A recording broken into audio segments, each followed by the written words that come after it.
can provide explosives for this Brentwood Academy offense, and they've got more on the sideline that can come in and help as well.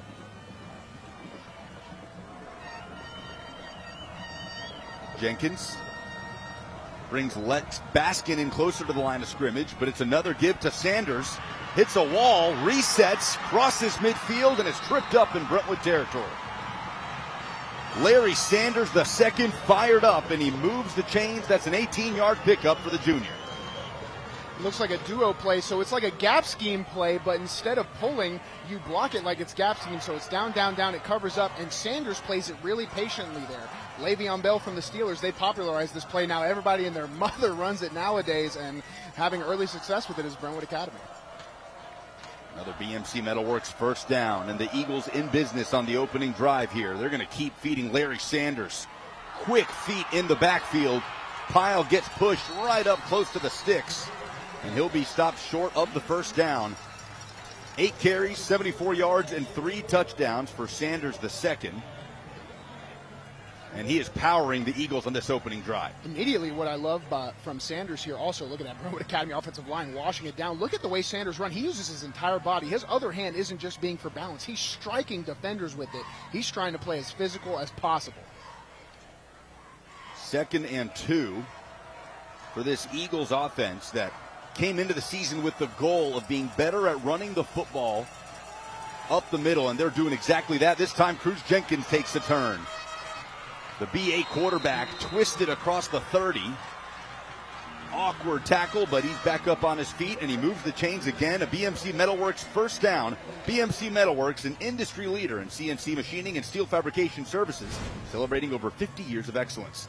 As we look at the Brentwood defense, led by defensive coordinator Mike Kane, and you talk about new faces and new places. Almost this entire starting lineup made up of guys playing different positions from what they played last year.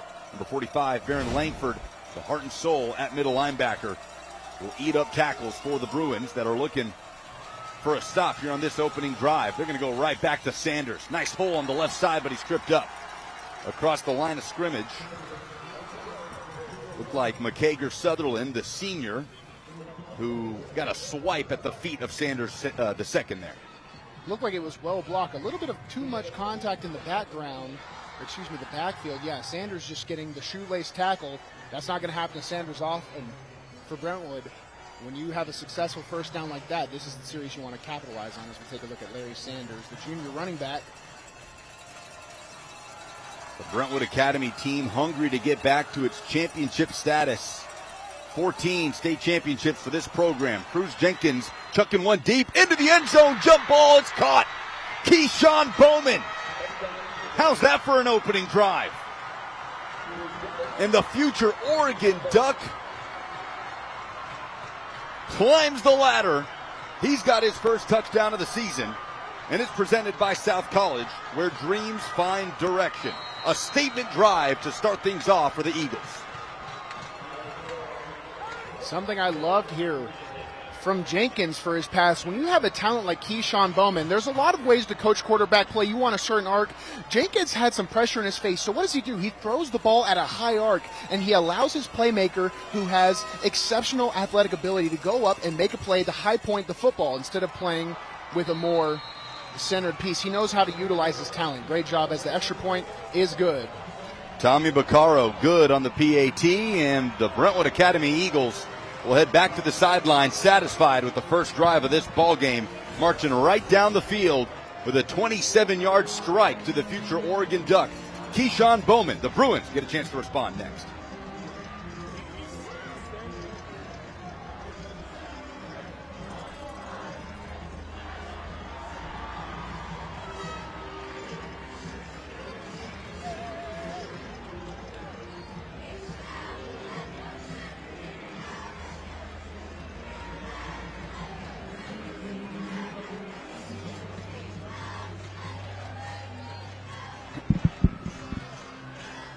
Man, that offensive line was cleaning.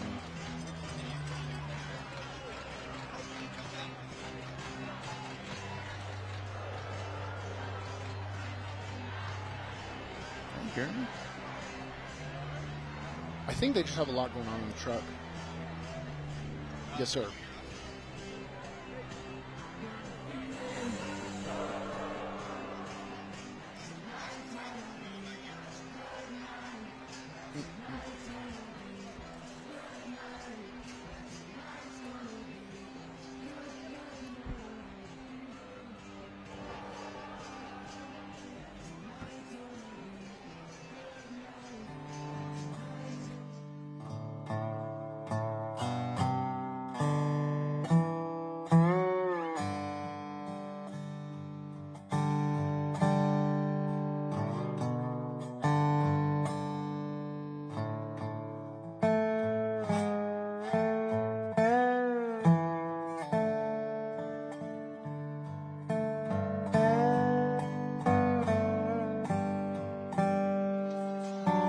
calm before the storm here at James C. Parker Stadium. Ahead of this Week 2 kickoff between Brentwood and Brentwood Academy. That is our national anthem moment, presented by Bart Durham Injury Law. Glad to have you with us in Week 2 of the high school football season in Tennessee. Welcome back. Bruno Reagan, Lucas Panzica in the booth with you. Sammy Kincaid down to the sideline. And how's that for a statement of an opening drive, Bruno? Brentwood Academy marching down the field, a 27-yard touchdown. Cruz Jenkins to the Oregon commit, Keyshawn Bowman, and now Brentwood gets the football back. I mean, Brentwood, our key to the game coming in for Brentwood Academy was to ignite the offense on all angles, and we hit it wide, they hit duos up the middle. Everything was successful in that drive for them. Brentwood is going to have to start playing from behind early. Tommy Baccaro will kick it off. It is Parker Emerson back deep. Kickoff presented by Greenway Kia. And here comes the Brentwood offense. And this is a football team that lost a ton from last year after a second-round exit in the playoffs. 18 starters, 9 on each side of the ball, left either due to transfer or graduation, and head coach Clint Finch found himself replacing the bulk of his production, including at quarterback, where they bring in number 10, the sophomore Gavin Strang, a transfer from Lausanne in Memphis, just getting settled in with this offense and getting a crack at his second career start at Brentwood High School. He'll throw on first down, a screen to Jones Merrill, the junior receiver. Picks up a couple on the play. And Gavin Strang, who attempted 19 passes last week in the 1-point win over Smyrna, completed 9, 89 yards and 2 interceptions. But really, Bruno, you want to cut the guy some slack as you see him number 10. The starting lineups presented by BMC Metalworks. Jones Merrill, one of the go-to receivers. Parker Emerson, the do-it-all man for the Brentwood Bruins. Strang still getting settled in here at Brentwood. Missed most of fall camp with an illness. And really just got the opportunity to start practicing in Week 1 as he hands it off up the middle to Zach Maples. And the senior churns forward to make it a third and short coming up here on the opening drive for the Bruins. It was a good tackle by BA there, number 9, Roman Jennings. He comes down from his secondary position. He's the one-on-one man. As Brentwood did have it blocked up properly, he's able to save the explosive play and force a third and short. Strang, the 6'5 quarterback, towering over his offensive line, screens it again. Emerson has to leap up for the grab, still on his feet, across the 40. A BMC Metalworks first down, and that gets this Brentwood crowd into it. Parker Emerson, who caught 4 passes last week. He carried the ball 10 times. He attempted 2 passes, and it's him that lights a fire under this Brentwood offense here. 3, 4, 5, 6, Brentwood, 7 Brentwood Academy Eagles make contact with them on the defensive side of the football. Emerson threatening midfield. Play action, Strang over the middle. Catch and run. Guess who? Into Brentwood Academy territory, and Parker Emerson with back-to-back first down plays, but there is a flag in the backfield. I mean, a great play action call right there. So they have the pin pull, both guards pulling out, opening up the center of the field, but Brentwood is walking back right now with the flag. Unfortunate with the momentum they had there early on offense. Well, this is what held them back last week. 88 of the offense, 10 yards from the previous spot. Replay first down. And the hold on tight end Smith Helm. Head coach Clint Finch told us 6 penalties last week, 2 turnovers, and they nearly got out with a win. Escaped in Week 1 in this building against Smyrna, 14-13. So nearly got out with a loss, I should say, but were held back by self-inflicted wounds.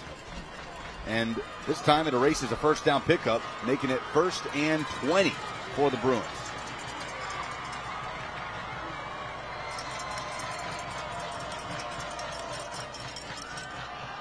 Keep it on the ground. And stifled at the line of scrimmage is Zach Maples, the senior. That's a tough pill to swallow for the Brentwood coaching staff when you feel like you got some momentum on offense, and now here you are with 2nd and forever. And the Brentwood Academy defense And they will be flying around tonight. Wyatt Lutke in the middle, number 8, a Brentwood transfer. His twin brother, Will, is still at Brentwood High School. So we've got brothers on opposite sidelines tonight, and Lutke is an important player for this Brentwood Academy defense. A couple of returning starters up front as well, with Bennett Spillman and Luke Skelton. 2nd and 19 for the Bruins. They'll bring Emerson in motion.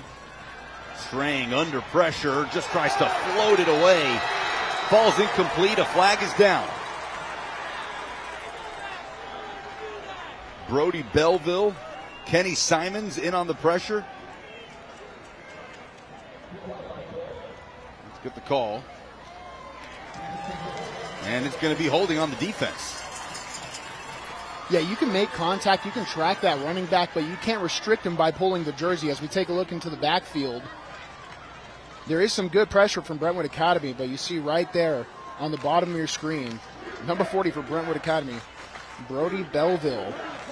Almost made a great play. On the defense, number 40. 10 yards from the previous spot, still 2nd down. Not an automatic first down. It will bring up 2nd and 9, making it far more manageable for this Brentwood offense. And both teams will go back to the sideline. We've got a timeout on the field.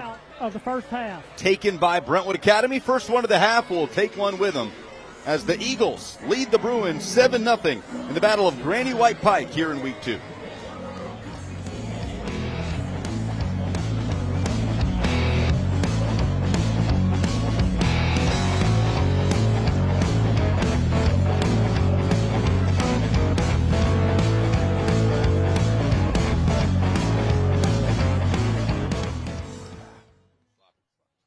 No, good job. You did good. I think there was one hiccup. What? Did you say sloppy? Yeah. No, you did good. There was just like one hiccup with the name. You were good. Because when you have to do those, what's it called? The rosters, the like 4 times. Yeah. It's easy Starting to lineups. twist it. I always forget about those. And I'm still barely hearing you. Can you hear me okay? I hear you. I got all my Yeah. stuff cranked up. Oh, yours is even more. I hear me loud and clear. Okay.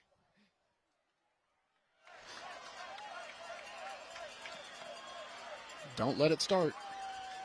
Yeah, our boy's doing his job. That's a red hat right there. Out of the way. Yeah. Authoritative.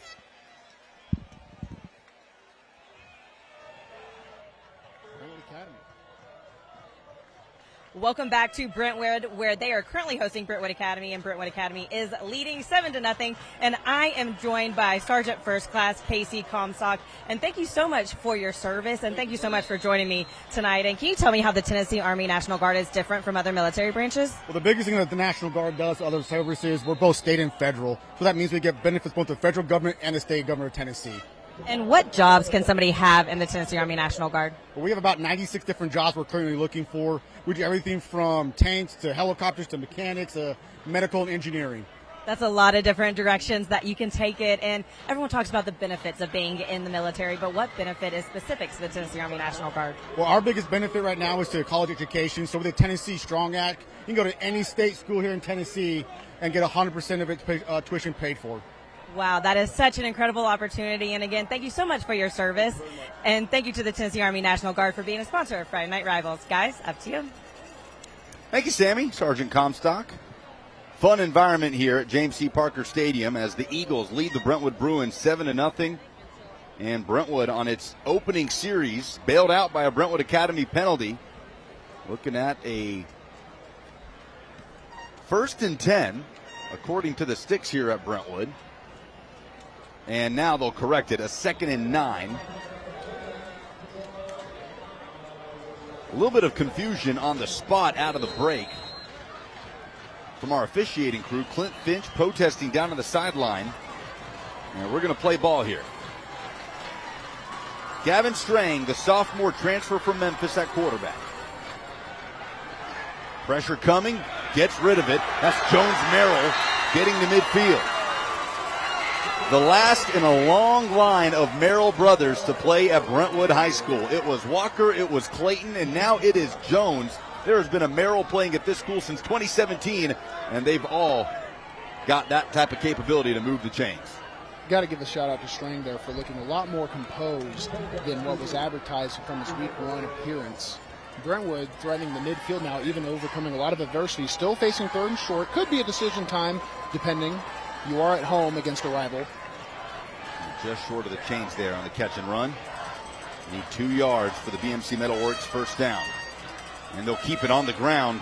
Swarmed in the backfield, trying to push the pile forward. Not going to happen. Zach Maples has nowhere to go. Wyatt Lutke, the former Bruin, in on the stop. And it is a loss to bring up 4th down. And the Brentwood offense looks like it'll come. Clint Finch, the head coach and offensive play caller here at Brentwood High School. Coach Finch, one of the nicest guys, but when it's football time, you can see that intensity just bleeding off of him.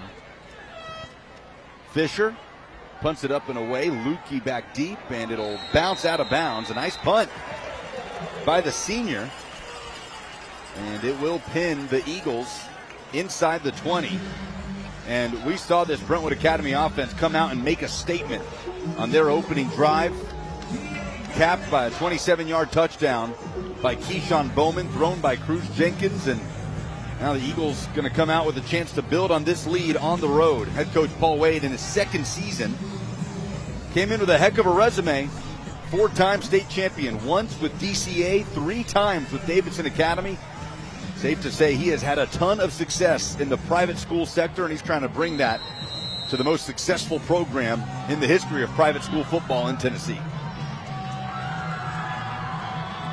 Good field position for the Brentwood defense here at home. Crowd starting to get loud, getting behind after a great punt. Pinned inside the 15. And the throw on first down. Jenkins gets it to Eli Ferguson, who's able to move the chains. Scampers out, and it's a BMC Metalworks first down. Ferguson, the junior, had 2 catches last week, and Paul Wade made it clear we want to get him the football. Just a Brentwood Academy team full of playmakers, and they want to spread it around. Absolutely, and this is just in preparation, too, for later down the season. Remember, this isn't a region game. It is important. It's a crosstown rival, but this is time to get your quarterbacks and your receivers on the same timing, on the same points, throwing different routes, right? You want to diversify because you're always preparing, especially with Brentwood Academy, for that postseason run. Jenkins will hand off. Nice hole for Sanders, the second. He's chopped down and makes it 2nd and short. 3 touchdowns on the ground last week, and he's off to a nice start tonight. Larry Sanders Jr., 43 yards so far on his first 5 carries. It's a good job by Bryant Center right there, the junior, to chop him down from the secondary position. Balanced offense so far from Brentwood Academy. 51 yards on the ground, 50 in the air. Whistles blow the play dead.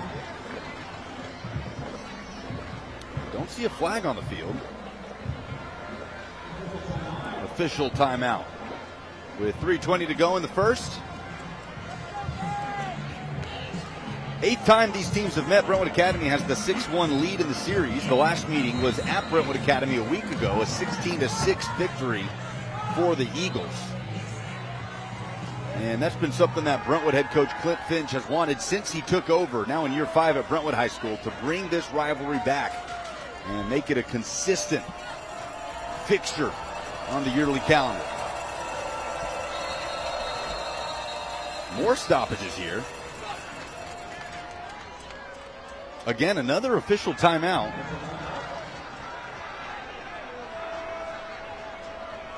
And Brentwood will make a sub.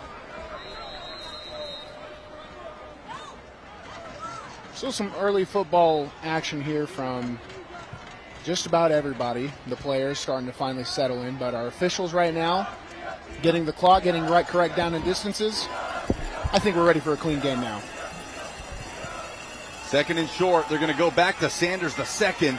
Wrapped up in the backfield, still up, and he dives across the 35. He might have gotten there.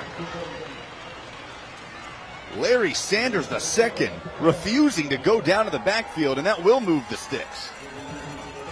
The good thing about rules, Lucas, is knowing when to break them, because you'll always tell a running back, never stay too lateral, and especially never go backwards. One of the key things, never go backwards. Well, when you have a guy like Sanders who can bounce off so many guys and create that physical style of football, sometimes you'll let him take a step or two back just so he can fight for those extra yards. And it gets Brentwood Academy the first down. And they love this kid. Believe he plays with a chip on his shoulder, one of the hardest workers on the football team, according to his head coach.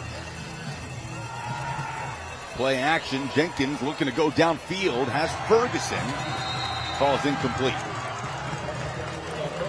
Bowman on that play, truly double teamed. You rarely see a double team of that caliber with the over the top safety and corner stack tacked. But that is how Brentwood defense is aiming to neutralize the Brentwood offense. Jenkins overthrowing just a hair. First-year starter Cruz Jenkins. There you see Baron Langford, the senior leader of this Brentwood defense. Jenkins backing up George McIntyre last year, but does have the advantage that McIntyre didn't a year ago. It was the first year of the Paul Wade era, and the first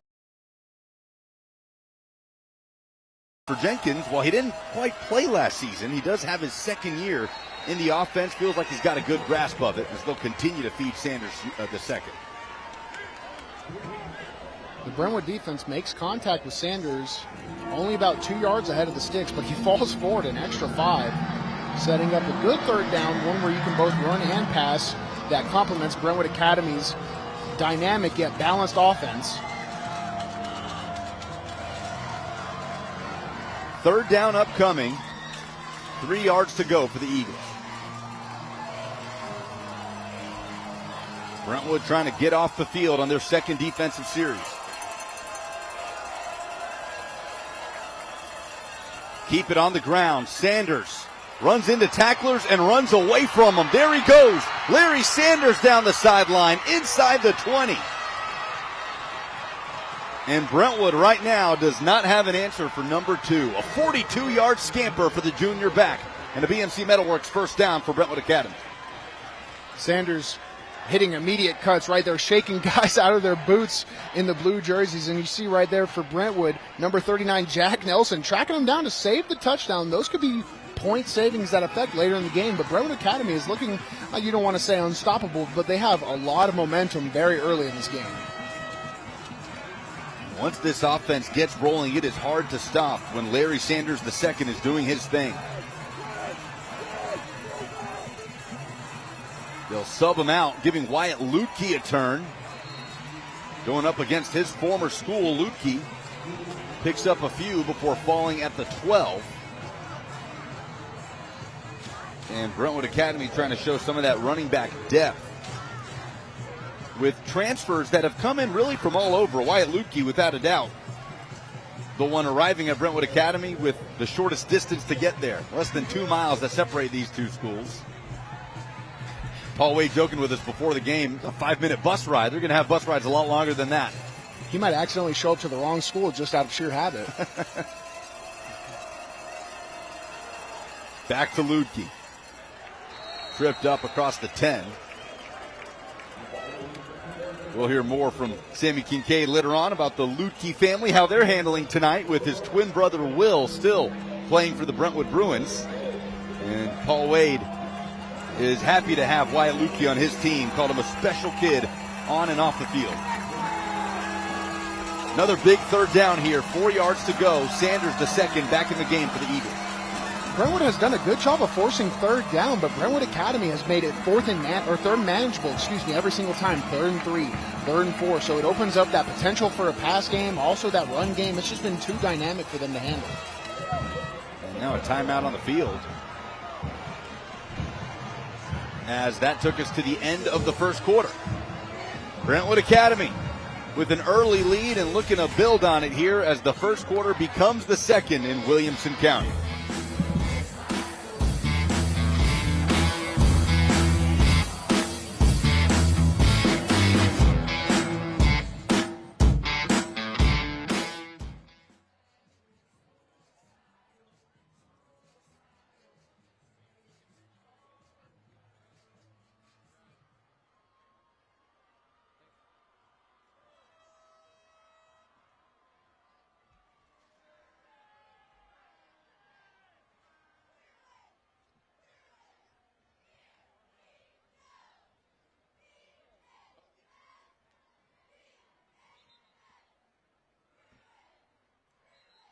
already? My goodness, 94 yards for Sanders.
Welcome back to Brentwood High School. It's the Battle of Granny White Pike in Week 2, and the Brentwood Academy Eagles lead the Brentwood Bruins 7-0 as we take you into the second quarter on the Tennessee Army National Guard Friday Night Rivals presented by UA Local 572. Brentwood back up against it here, trying to defend their goal line with the defense, Bruno, that replaced 9 starters last year, but so does the offense. From a team that got to the second round of the playoffs, won 9 games, lost both quarterbacks, and just look at the in-game impact. On-field rushing, receiving, and defensive production gone from 2024. And it's been a long offseason of not just trying to figure out who to replace those guys on the field, but who to step up as leaders on this football team for Clint Finch. They'll have to find their identity of leadership, but it is still a team of upperclassmen. A lot of juniors and seniors still out there on the field. And we mentioned Coach Finch. He takes freshmen and JV games. He wanted to make that a point. They take them very serious. So these guys will be prepared from the mental aspect as Brentwood Bruins. And it's a Brentwood defense that not only lost 9 starters, but has plenty of guys that are playing in different positions. Facing a big 3rd and 4 here. Brentwood Academy in the red zone for the second time tonight. Number 2 there, Larry Sanders the second with 94 first quarter rush yards. And here's a quick switch at quarterback as Roman Jennings is in the game. And now Cruz Jenkins comes in.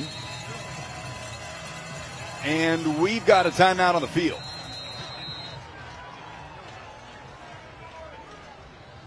Looks like confusion from the Brentwood Academy sideline. They'll go back after the coming out of the quarter break. So Jennings came running onto the field ahead of Cruz Jenkins. And that's the first timeout of the game taken by Brentwood Academy. Each team has taken one as the Eagles lead it 7-0 early second quarter. Plenty of ball left in the second quarter, but don't go anywhere when we do reach halftime. The U.S. Navy halftime report. Just ahead, we'll highlight this week's Sonic Scholar athletes, have participating school administrator interviews, plus highlights from here and across the nation and more. The United States Navy, forged by the sea. Paul Wade, the head coach and offensive play caller of this Brentwood Academy team, and Brentwood students out in full force. The construction theme fitting for the student section as Brentwood tries to rebuild its program in 2025. Roman Jennings is back out there, and he's going to line up behind Cruz Jenkins at fullback. On 3rd and 4. Sanders gets the give, shakes a man, wrapped up. It's going to be close. They spot him down right at the 6, which is where the first down marker is, and it will bring up 4th and short. That pre-snap movement was so Coach Wade. I've seen that so many times from him at his Ensworth days when he was an assistant coach, and a great job by Sanders there to fall forward and get that first down. And No doubt for Paul Wade. He's going to keep the offense on the field here on fourth. No, they do move the sticks, and they give the first down. They call it 1st and goal. Had the 4 up on the stick at the far sideline. Now it is 1st and goal, and Sanders, the second, gets the give and powers into the end zone. Early second quarter, and so far it is Larry Sanders, the second's game. Puts him over 100 yards for the night, and he's got his 4th touchdown of the season. And the Eagles can double their lead with an extra point. This Brentwood Academy offensive line also. Xavier Yelder, Jordan Phillips, J.D. Earn, Luke Skelton, and Ty Duncan have been absolutely moving bodies. Sanders relatively goes into the end zone untouched, and he's still looking for contact. That's a Coach Wade coached team that I know. Vaccaro boots the extra point through, and Brentwood Academy has a 14-0 lead. Larry Sanders II making a statement here in week 2 in this crosstown rivalry. Brentwood Academy leads Brentwood 14-0 on the road in week 2.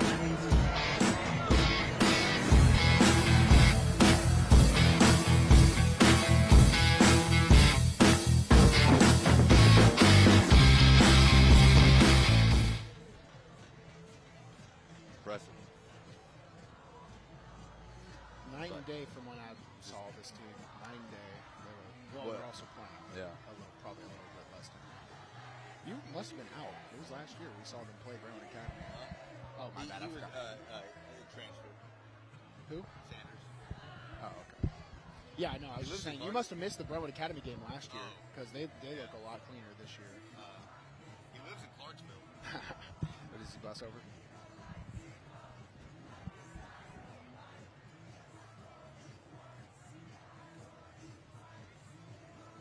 The yards he have?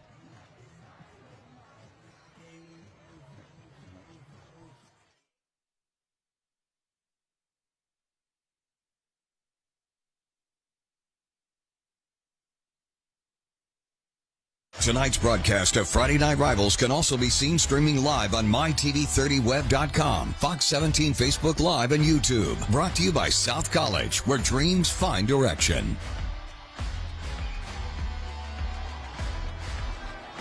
Early second quarter here at Brentwood High School, and the Brentwood Academy Eagles are on top in this week 2 rivalry showdown. 14-0. Welcome back. Panzica, Bruno Reagan in the booth, Sammy Kincaid on the sideline. You're watching the Tennessee Army National Guard Friday Night Rivals, presented by UA Local 572. Parker Emerson back deep, looking for a response is this Brentwood team. Tommy Vaccaro, the Rice commit, with our Greenway Kia kickoff. And he boots it out the back of the end zone as he typically does. And Bruno, this Brentwood offense is going to try to come up with the response here, reeling a little bit at home. They weren't able to answer that first score from Brentwood Academy when they went out, and they were moving pretty well. They were stopped by a penalty, and we take a look at the scoring summary. 10 plays for the Brentwood Academy offense, 88 yards and 5 minutes off the clock, finished by a rush, and Sanders capping it all off. Brentwood will start at their own 20. We'll see if they can have some success again. You don't want to say must score, but they have to start putting some points on the board if they want to stay in this one. Gavin Strang, the sophomore quarterback, leading the Brentwood offense to throw on first down. Wanted the screen, pump fakes it, and now just scampers out of bounds. Might have lost a yard on the play. Strang, we mentioned, missed most of fall camp with an illness, didn't get to practice until week 1. They had Parker Emerson, their do-it-all man, playing quarterback for most of the preseason and even a little bit last week. 2 interceptions last week from Strang, but his head coach told us this week, we understand he's still getting his bearings in this offense after missing that much time. And this week feels like a good opportunity for him to get back on track. And he looked great in that first series. Not too many downfield shots yet, but he was a little misplaced with his eyes there on that last play. Surprised by the lack of pass rush from Brentwood Academy. And they do hand it off here. Slow on the exchange. Zach Maples is swarmed in the backfield. Brody Belleville gets there, the senior defensive lineman. And it's another loss. It continues to back up this drive, 3rd and long. You nailed it on the head right there, Lucas. That exchange, that operation, it's not good. you're not going to be able to hold off the defensive line and the edge forever. So if you're going to walk into your plays, I don't know if Brentwood had anything dialed up there on the back end with that technique, but that's not going to fly against this defense. Strang, the 6'5", 185-pound sophomore. On 3rd and 16.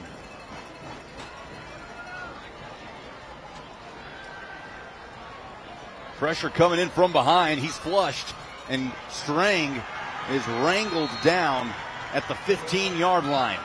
Wyatt Ludke gets home for his first sack of the season, and it brings up 4th down and a punting situation for the Brentwood Bruins.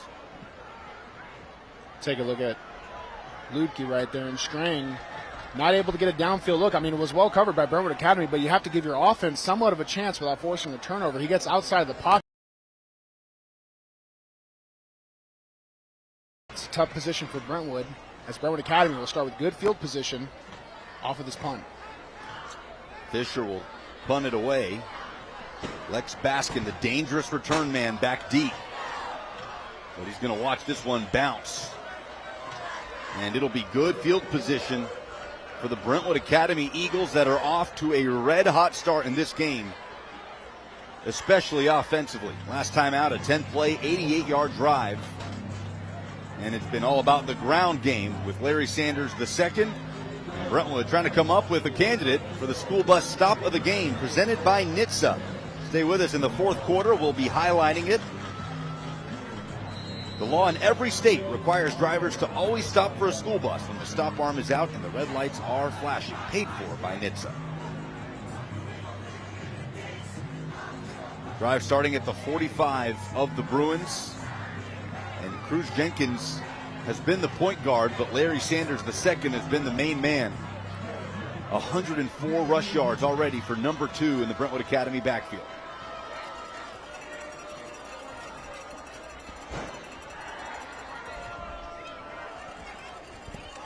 They're going to keep feeding him as he charges up the middle. 9-yard gain. He's marked just short of the sticks. Shot out of a cannon is Larry Sanders II when he's coming out of the backfield. Brody Belleville, we've said his name a few times also. He was the lead man there. How many times have we seen some fullback plays? Some fullback play pulled out by Coach Wade. He attacks on the point, gets his head inside, and is launching Sanders. And I've already mentioned the Brentwood Academy offensive line. They've basically pitched a perfect game up to this point. No mistakes up front. And Paul Wade can't say enough good things about this junior running back of his, Larry Sanders II. One of the hardest workers he says he has ever been around. Drives from Clarksville to Brentwood every day to be a part of this program. Jenkins under pressure, escapes to his left, airs it out. Baskin is there, it's caught. Touchdown, Brentwood Academy.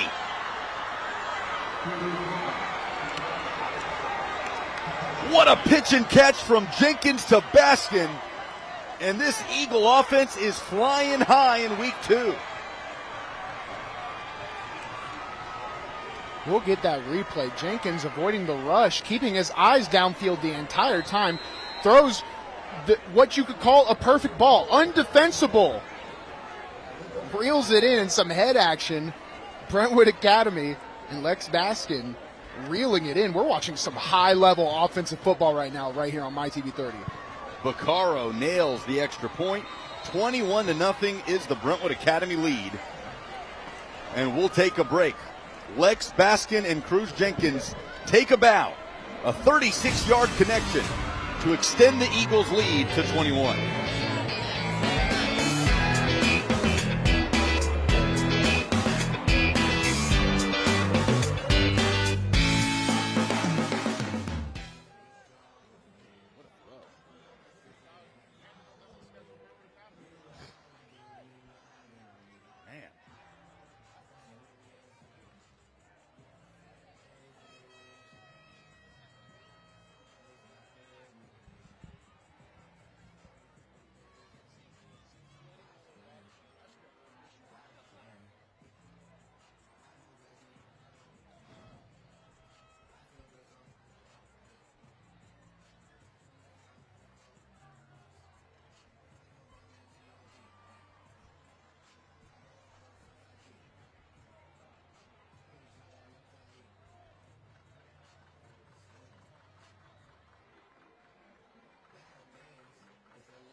All of us would like to take a moment to thank the wonderful sponsor partners Sonic, Tennessee Army National Guard, South College, Bart Durham Injury Law, Western Kentucky University, BMC Metalworks, Wilson Bank and Trust, Josh Houston and Associates, and UA Local 572, who through their contributions to the program make these games possible for you viewers at home. And we'd especially like to thank tonight's participating high schools and their administrators for their continued support. Brentwood Academy and Brentwood High School. Welcome back to Brentwood High School, where the Brentwood Academy Eagles have full control here in the Battle of Granny White Pike. A crosstown rivalry. Less than 2 miles separate these two schools. And Brentwood Academy is trying to extend their 6-1 series lead as they lead at 21-0. Under 9 minutes to go in the second quarter. Glad to have you back with us on the Tennessee Army National Guard Friday Night Rivals, presented by UA Local 572. Panzica, Bruno Reagan up in the booth, Sammy Kincaid down on the sidelines, and it has been an offensive clinic so far, Bruno, by the Brentwood Academy Eagles. Lucas, our key to the game coming in for the Brentwood Academy Eagles was they had to ignite the offense, and we mentioned Keyshawn Bowman, obviously the 5-star Oregon commit, and how dynamic he would be on the edge, but we've gotten to really see how strong Jenkins is in that quarterback position. Sanders also running the football. Belleville surprising me with that fullback talent he's had. And all other receivers getting into the mix too. Eli Ferguson and Lex Baskin on that last touchdown. It's been an array. They've spread the ball out as much as possible. Greenway Kia kickoff by future Rice Al Tommy Baccaro. Out in the back of the end zone. And once again, we'll see this Brentwood offense that got something going in their first series. Got into Brentwood Academy territory, overcame a penalty, had a 4th and short, punted it away, and since then it's felt like just haven't quite been able to string together any first downs. Taking a look at the scoring summary, only 2 plays needed to cover 45 yards of ground, 39 seconds off of the clock. You saw that 36-yard pass from Jenkins to Baskin. Gavin Strang back out to try and provide a spark here.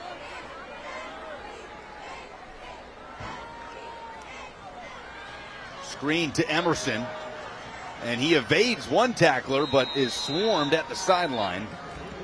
Kenny Simons comes in to clean up. The flag on the play. Send it down to Sammy Kincaid on the sideline.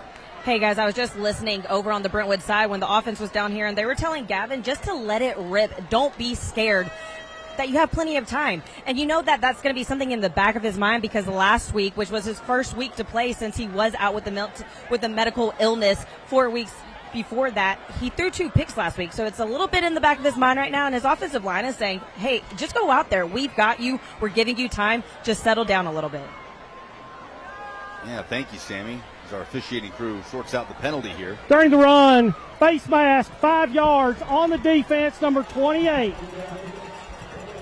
First down. Could be the spark that Brentwood needs to get started on offense, Brentwood, as we take a look. Yep, Parker Emerson.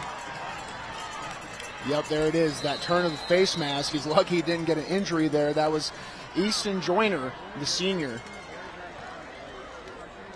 And so that gives them a 1st and 5 here, and they're trying to get it around the left side and space out this Brentwood defense with Jones Merrill, one of the many playmakers that Brentwood is trying to spread the ball around to. And you heard Sammy talking about it. Gavin Strang still just getting acclimated in this offense with this program.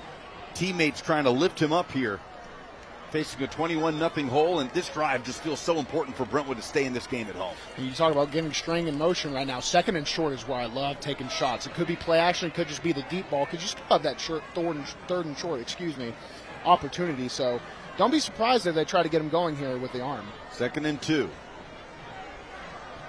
They will hand it off, and climbing all over the back of Jones Merrill is Wyatt Ludke. Drop for a loss, and it brings up 3rd down. And it feels like the same thing we saw in the last drive, just a slight delay in getting the handoff.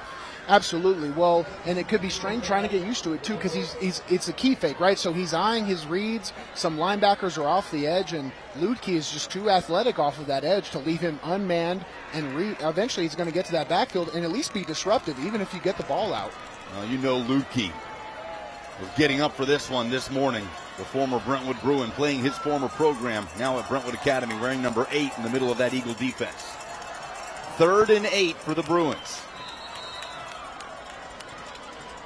And we've got a timeout on the field, a flag in the defensive backfield. Part of the snap. Delay a game on the offense, number 10. 5-yard penalty, still 3rd down. And that'll turn 3rd and 8 into 3rd and 13 for the Bruins. You got to remember how this drive started for Brentwood, too. This was a 1st and 5 off of that face mask penalty. Now they're facing 3rd and behind the original chains. Not a good look, and it's going to be a force over the air for this 3rd and long. Second penalty of the night on Brentwood. Strang in a tough spot here, under pressure. Out of bounds and incomplete. And it brings up 4th down. That time looking for Caleb Shin, the Nolensville transfer. And they'll have to trot out Keenan Fisher again to punt it away. You know, they teach you in offensive football, it's really important to try and get those first 2 first downs. Why? Because at least if you don't complete your offensive series with a score, you're flipping field position. Brentwood Academy is getting too much great field position here in the second quarter. And they're going to get another chance to do exactly that. This time Lukey is back deep. Fisher against the rush. Gets it off and it flutters out of bounds near midfield. And this will be spotted at the 45 of the Bruins. So a plus territory start for the Brentwood Academy Eagles for a 2nd straight series. And Cruz Jenkins has been efficient to say the least. How about 4 of 5 for 2 touchdowns and 86 yards in the air, with a 27-yard strike to the Oregon commit Keyshawn Bowman and a 36-yard strike to Lex Baskin. And at this rate, it'll be tough to sort out the UA Local 572 player of the game if the Brentwood Academy Eagles keep this up. Stay with us. We'll announce it in the 4th quarter. UA Local 572, the premier trainer of workers in all aspects of the piping, plumbing, welding, and HVAC industry. On the run, Jenkins finds Baskin and spins across the tackle at the sideline, and it makes it 2nd and short. Lipscomb Academy transfer Lex Baskin with offers from FIU, Southern Miss, and UAB. The rollout pass with what we call the waterfall style of blocking. And again, I mentioned rules and how fun they are to break. The offensive linemen, you see them turn with their shoulders, right? Gives a lot of space for Baskin and Jenkins to sort out their route. Another timeout on the field here. A sideline warning on Brentwood Academy. First one of the game. 2nd and 3 for the Eagle offense. So far, all 3 series have resulted in touchdowns for Paul Wade, head coach and play caller in his 2nd season. 8-4 a year ago, ousted in the D2 AAA semifinals against Baylor. And this program is hungry to get back to Chattanooga in the state championship. Jenkins going to uncork one deep. Incomplete out the back of the end zone. Looking for Keyshawn Bowman again. 2 Bruin defenders all over it that time. Again, we see Jenkins with that first touchdown of the game. He threw it up to Bowman and let Bowman make a play on the high point of the ball. There, Jenkins throws it into a little bit of double coverage, so Bowman not able to sort out the ball through the air. But you can take those risks when you're on 2nd and short, because it's still 3rd and short now, and they have the field position to go for it on 4th if they want to, with Sanders, who has been itching probably to get the ball back in his hands.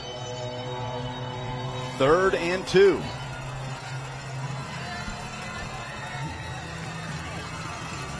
And they will put it back in the hands of Larry Sanders. 1 move, 2 moves, dragging a defender. And he's inside the 30, and he's got the first down. Presented by Bart Durham Injury Law, but there is a flag down in the backfield. It will be a hold on the Eagles, and that'll bring it back. A much-needed break for that Brentwood defense. You see right there, number 65 for Brentwood Academy on the offensive line, Xavier Yelder. During the play, holding offense number 86.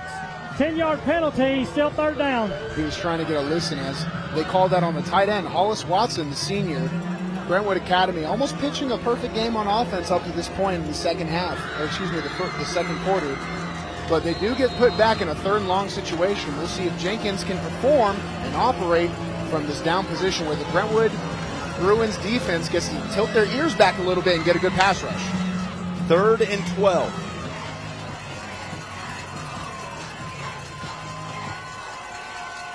Jenkins barking out orders. Sanders with the give. On his feet across the 40, still fighting towards the 35. And he picks up 10 to bring up 4th and 2. And at this spot, they are somehow in the range of kicker Tommy Vaccaro. But you got to think Paul Wade's going to want to go for it. Yeah, Paul Wade running that. Paul Wade also loves the pin-pull scheme. What a pin-pull scheme is a lot like a gap, your counter or your power, where you pull 2 linemen or a fullback to the same side. Well, you're pulling your lineman to the same side open gap, and that gets a guy like Sanders a lot of open field to get his head down. And we've seen him carry guys 8-9 yards. So if he gets a running start in that open field, it's going to be hard to stop. And you already know Coach Wade is keeping the Brentwood Academy Eagles on for offense. This could be an opportunity for Brentwood. As we mentioned, they need to win the turnover battle to get their first one of the night here. 4th and a yard and a half. Jenkins with the hard count and then a timeout. And Brentwood Academy is going to bring this back to talk about it. Second timeout of the half with a 21-point lead. Under 5.5 minutes to go in the second quarter. Now, I mentioned this is in the range of Brentwood Academy kicker Tommy Vaccaro, who's only attempted 1 field goal on the year. It was a 21-yarder last week. But last season, as the backup to London Baronis, who's now kicking at Stanford, son of Titans former kicker Rob Baronis, Tommy Vaccaro came into a game and booted a 59-yard field goal in the 2024 season. Well, I was watching Vaccaro warm up. It looked like he was going for some NFL records during the warm-ups, too. So they have the ability. They'll go talk about it. You have that lead, too, as we get eyes on him right now. Tommy Vaccaro, the senior kicker. This is one of those where you might test him, too, because you might need him later down the line. So it's like, hey, youngin, let's see what you got. We have a game where we're controlling relatively well, but it does look like the Brentwood Academy Eagles offense is on the field. It would be a 53-yarder from here, but they are going to send out number 3 instead. Huge opportunity for Brentwood to get off the field defensively for the first time tonight. And bow up against this Brentwood Academy rushing attack that has been dominant. 138 yards on 15 carries tonight. Most of that courtesy of Larry Scott II, who's got 124 yards and a touchdown, averaging over 10 yards per carry. Number 2 in the backfield. So far, the MVP of this first half, but there is movement. And that'll back up the Eagles. Part of the snap. False start. Number 50 of the offense. 5-yard penalty. Still 4th down. That is the right guard, Luke Skelton. Luke Skelton jumping off sides. We'll take a look again. Take a look at number 50. Little eager beaver when you get on those 4th and shorts. I've been there. Every lineman's been there, whether it's in a game or practice. You just want to launch off the football. We're going to get a look at Tommy Vaccaro. I'll let you make this call, Lucas. I'm excited, though. From 59 yards to match his career high. The Rice commit. Hold is good. Kicks on the way. And he drilled it! With room to spare, Tommy Vaccaro extends the Brentwood Academy lead. My goodness! 59 yards in a game of high school football. Lucas, that would have been good from 65. I was about to say they should allow the Brentwood Academy Eagles to just back it up a yard so that he could up his career high, but I am aghast. Let's take a look. Drills it. The Brentwood Academy Eagles acts like it's a normal. They act like we're watching some high-level offense and special teams football. Yeah, whatever. Just a handshake. You're just kicking. You're kicking better than men in the NFL, young man. Have a day. Wow. Yeah, if you're on the Brentwood sidelines, hey, I've been in games like this where sometimes you look up and you go, and you say exactly what you said. Wow. One of those nights. And Paul Wade told me this week, yeah, we feel good after crossing the 35. How about just somewhere in opposing territory? With the range of that kick, again, it would have been good from 65. You could have it in your own territory a little bit. We've seen big play strikes down the field. We've seen grown man runs from Larry Sanders II, and I think we got up for that kick more than anything else tonight. A local player of the game could be a specialist. The Greenway Kia kickoff is out the back of the end zone, and now Brentwood will come out trailing by 24. 5:20 to go in the second quarter, and Clint Finch is looking for answers for his offense. 5th year as the head coach, but certainly not just his 5th year as the play caller. Over a decade here at Brentwood as the offensive coordinator under head coach Ron Crawford. The legendary figure in Brentwood football history, Clint Finch, has called many successful, high-scoring seasons of Brentwood football. But it's a big challenge for him in 2025, replacing 9 starters on offense. Strang screens it out quickly. Emerson shakes a man, gets across the 25. Gain of 6 brings up 2nd and 4. And Parker Emerson, so far, has been the source of everything good for the Bruins offense. Absolutely, and they need it, especially on first down. Emerson being the first down go-to. On the one hand, Brentwood Academy should be able to key into it, because if you watch the film, this guy is their everything guy, right? So that success on first down is going to allow them to open up their offense a little bit the same way we saw it in the first series.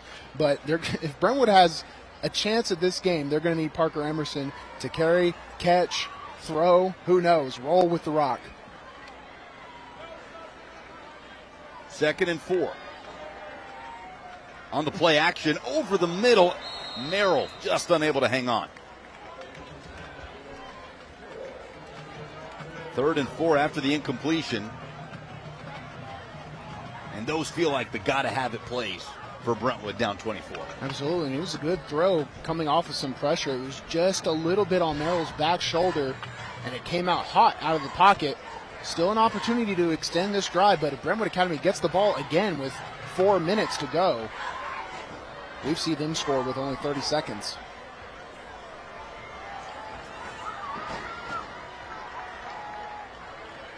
Need 4 yards to move the sticks. Back across the field to the near side. Well short is Bobby Grimes on the screen. And correction, he got to the 30. Picked up 4 and moves the sticks for a Bart Durham injury law first down. I thought it was short too, Lucas, but the spot in favor of Brentwood, and they are able to extend this drive, get first down as we take a look. It is a screen play, so they allow the rush to come up the field to clear out the backfield. A swarm of Brentwood Academy Eagles from behind, still able to convert. So the Bruins get a fresh set for the first time in this second quarter.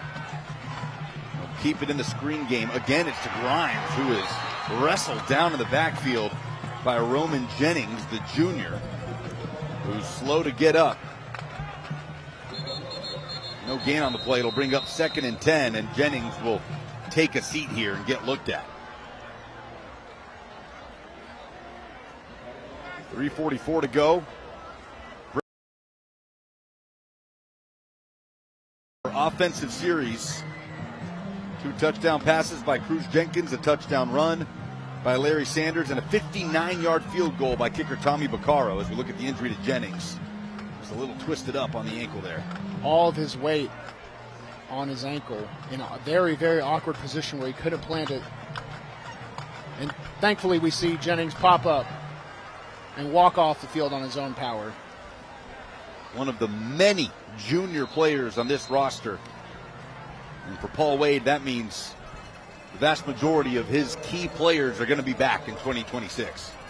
Coach Wade, always coaching. You were just on the field getting checked for an injury. He comes off, and got to love the old ball mentality. There's a loss of 2 on the play, so Jennings does pick up the TFL. 2nd and 12. Brentwood spread out here. Get rid of it quickly to Emerson. At the 30, Parker Emerson slippery across the 35 and down just short of the sticks depending on the spot. Looks like they'll put it down at the 40, and they will move the chains. A 12-yard pitch and catch. Emerson showing off that sixth sensibility, and what I mean by that is this is something you can't measure. There's no combine where you can have the peripheral awareness and body movement to react to all these different moving pieces, but Emerson able to just find that light in the tunnel, so to speak, and set up Brentwood with another first down. Now they can at least start threatening a midfield cross. Still 3 minutes to play, so they don't have to air it out in a 2-minute drive yet. And they'll keep it on the ground here. Maples surging behind left guard, takes a big shot, but he does pick up 5.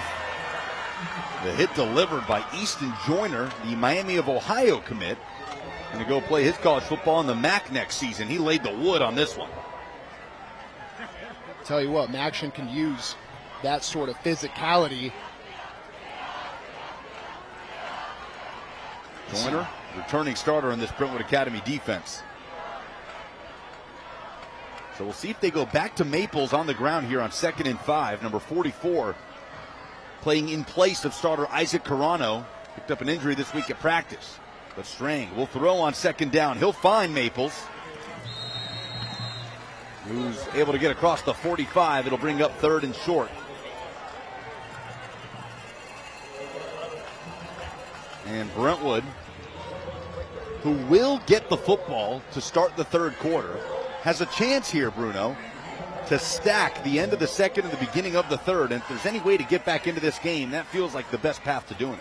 Yeah, football's a game of momentum, and going into halftime with a positive aspect could be good, and then you come out of halftime, get on the board again, you could have yourself a football game. There's a lot of ifs, still 2 minutes on the clock, haven't crossed midfield yet, so we're taking it step by step, but Brentwood looking alive on offense this drive. Strang hands off with a head of steam up the middle. Bobby Grimes works his way into Brentwood Academy territory, and it's a Bart Durham injury law first down for the sophomore back. So the Bruins with their most productive drive since the opening series that got into Brentwood Academy territory and resulted in a punt. Brentwood has relied a lot on the screen, but the Brentwood Academy defensive lineman, specifically Bennett Spillman, starting to sniff them out. Quick throw, Merrill. And now there's some rhythm to this offense. Jones Merrill, whose older brothers Clayton and Walker both played here at Brentwood, and both are now playing at Austin Peay, just north of us in Clarksville. A lot of Clarksville connections in this game for yours truly. You take a look at Merrill getting the ball out of the edge, stopping the clock. Time is a valuable asset when you get in these situations. And under 2 minutes to go, Brentwood does have all 3 timeouts. Strang facing pressure, gets rid of it. Bobby Grimes runs a man over, but he does hang on for the tackle. Going right at Aaron Louderback, the sophomore, who hangs on, and it brings up 3rd and short. Let's make it grimy, says Grimes. Sorry, Max. I'm trying to be like you. I can't do it. Correction, Hill strong on the stop. I'm just going to let that one go into the fray. 3rd and short.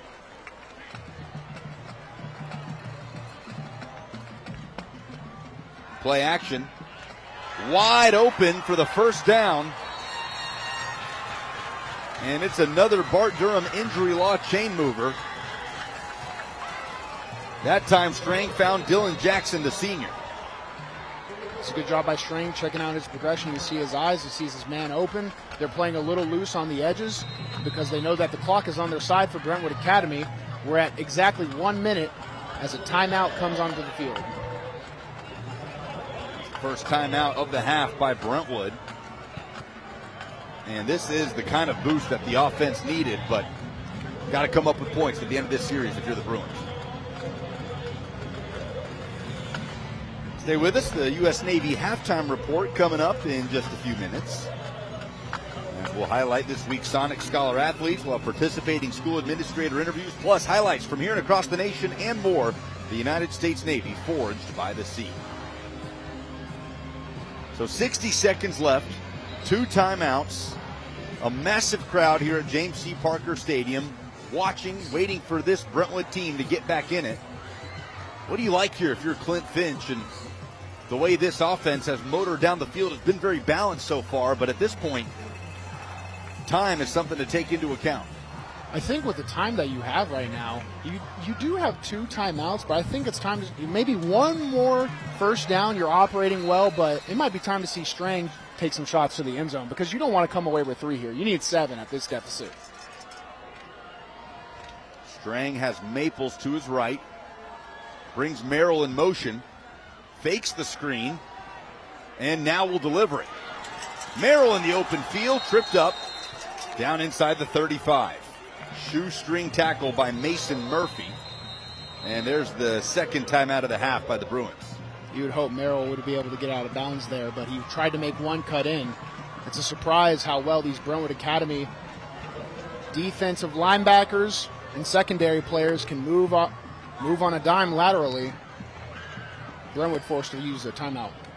Well, that is something Paul Wade talked to us about this week as you look at Jones Merrill after the pickup of 2. Offensively, Brentwood Academy wants to be physical. They want to be able to run the ball up the middle. He said defensively, different profile. They've got guys that can fly around the field. And they've made some really nice open field tackles on the likes of Merrill and other Brentwood playmakers tonight. Defense is very reactionary style of football. Offense, you want to be methodical. You want to have a groove.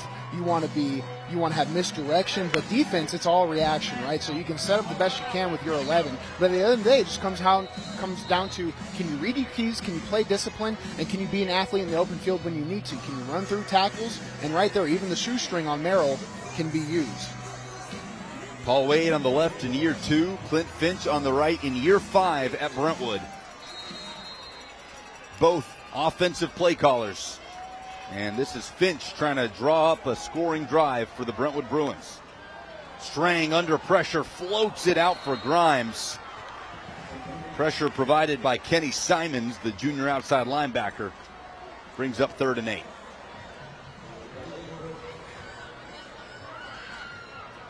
You calling a play with a potential 4th down attempt in mind here if you're Clint Finch? At this position, yes, because what do you have to lose at this point? You're down 24-0 going into halftime. You do get the ball back. I don't think Brentwood Academy can threaten from their own 35-2 with that time. I would expect Paul Wade to try and just run out the clock and go to halftime. So your 4th down is an option here. Well, he might be able to kick it from there. With the leg on Tommy Baccaro. Strang on 3rd and long. Guns it down to Merrill. He catches complete. Short of the sticks, but out of bounds, and it stops the clock. You have to recognize it still is early in this game. So Strang, he started out slow. Not necessarily slow, but more short passes. Then we see the screen open it up, and now he's starting to air it downfield. There's Merrill, able to get out of bounds, and Brentwood gives themselves a better shot, but still 4th and short. 2 yards to go for the Bruins. 40 seconds, 1 timeout for Clint Finch. Zach Maples back in at running back, and Clint Finch wants that timeout right now. Play clock was winding down against him, so you saw him visibly, verbally frustrated there, taking his final timeout. So, how do you play this here if you're Brentwood? Does that timeout essentially eliminate the possibility of running the football? The clock would stop to move the chains, but 40 seconds, every second feels precious here as Brentwood's just trying to get points to take into halftime. Well, I'd have to imagine a program like Brentwood, who's so well coached, I think you still have the option to run the football, but we'll get to test out the good old QB spike. I don't know how many high school football programs ever have a clock play drawn up, so you can try and reset it with any of your quick tags or just run a pass play if you get a new set of downs, but there's still an option to run the football. You just have to have a sense of urgency and get back up to the line and call, because they have 40 seconds. In the football world, you can do a lot with 40 seconds. Do you guys have a clock play drawn up in your days at Clarksville High School? In Clarksville? No, sir. Both head coaches on the field down there tonight knew a little something about Bruno Reagan, the football player. Before your Vanderbilt days, of course. Big 4th and 2 here for the Brentwood offense. Remember, they will get the ball to start the third quarter. Looking to win the middle two here. Down the field, Strang has a man. Touchdown, Bruins. Parker Emerson gets behind the defense, and Brentwood's on the board. Just what they needed. 27 yards, Strang to Emerson.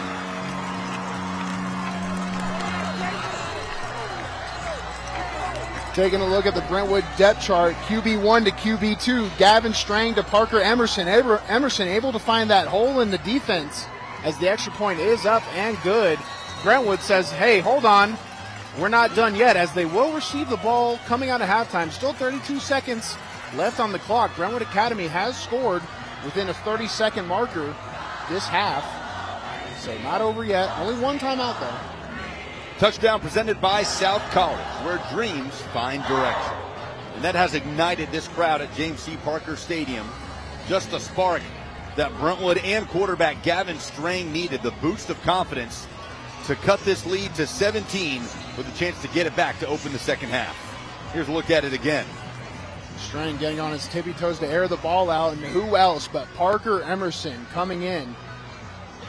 Our player to watch, and Brentwood's do everything man from week one. So Brentwood Academy now, 32 seconds and one timeout to work with in this first half. Both student sections out in full force tonight. As you get a look at the Brentwood Academy supporters that made the 1.9-mile trek down Granny White Pike for this rivalry matchup in week two.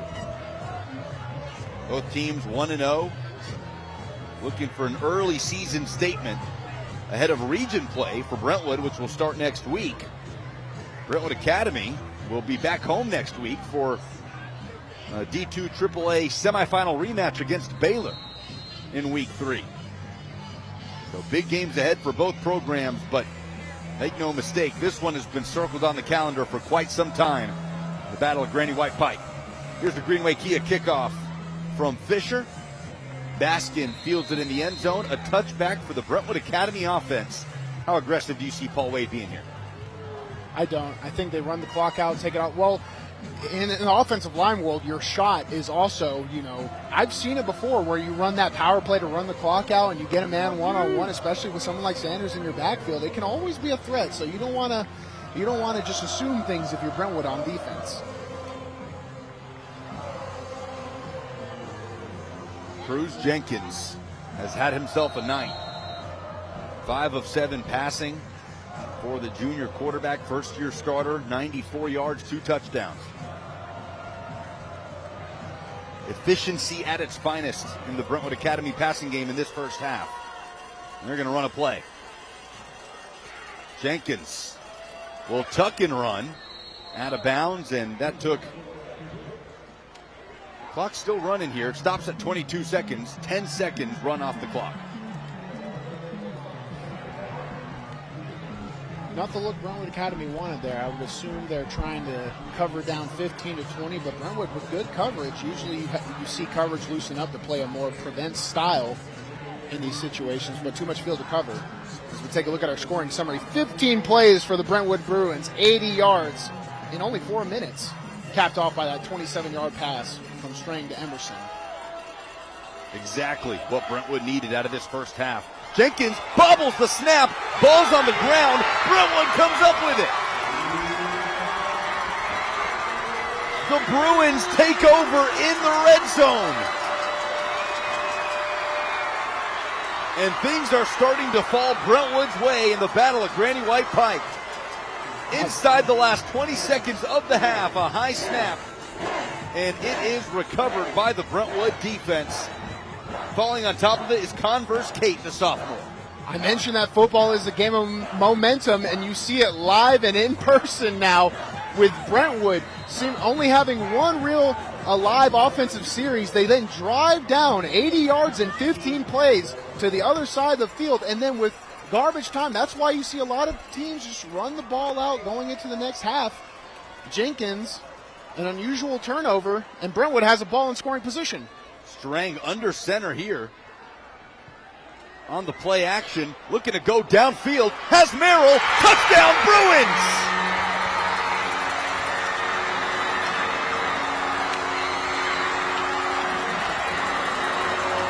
Just like that, the lead is 11, and Brentwood High School is right back in the mix. We knew that it was not a matter if, but a matter of when Strang would find his motion. And he finds Merrill down the field. It is absolutely electric here at Brentwood High School. Extra point is good from Fisher. In the blink of an eye, Brentwood goes from being down 24-0 to down by 10 and expecting the football to start the third quarter. Jones Merrill's first touchdown catch of the season, and it's safe to say Gavin Strang has his first real boost of confidence as the quarterback here at Brentwood High School. Coach Finch realizing the opportunity. We see Strang under center there. That was a position I would assume they don't want to use that, because when you see that key fake, that under center action, but he knew that Merrill was the man he wanted down the field. So they used that same play, and that just such important scoring opportunity. Brentwood flipping the story of this second quarter into their favor. And flipping the script on Gavin Strang's stat line in the first half. The sophomore quarterback, 16 of 19 for 114 yards and 2 touchdowns. It's another Greenway Kia kickoff from Keenan Fisher, the senior. This time it'll be fielded by Baskin, a dangerous return man.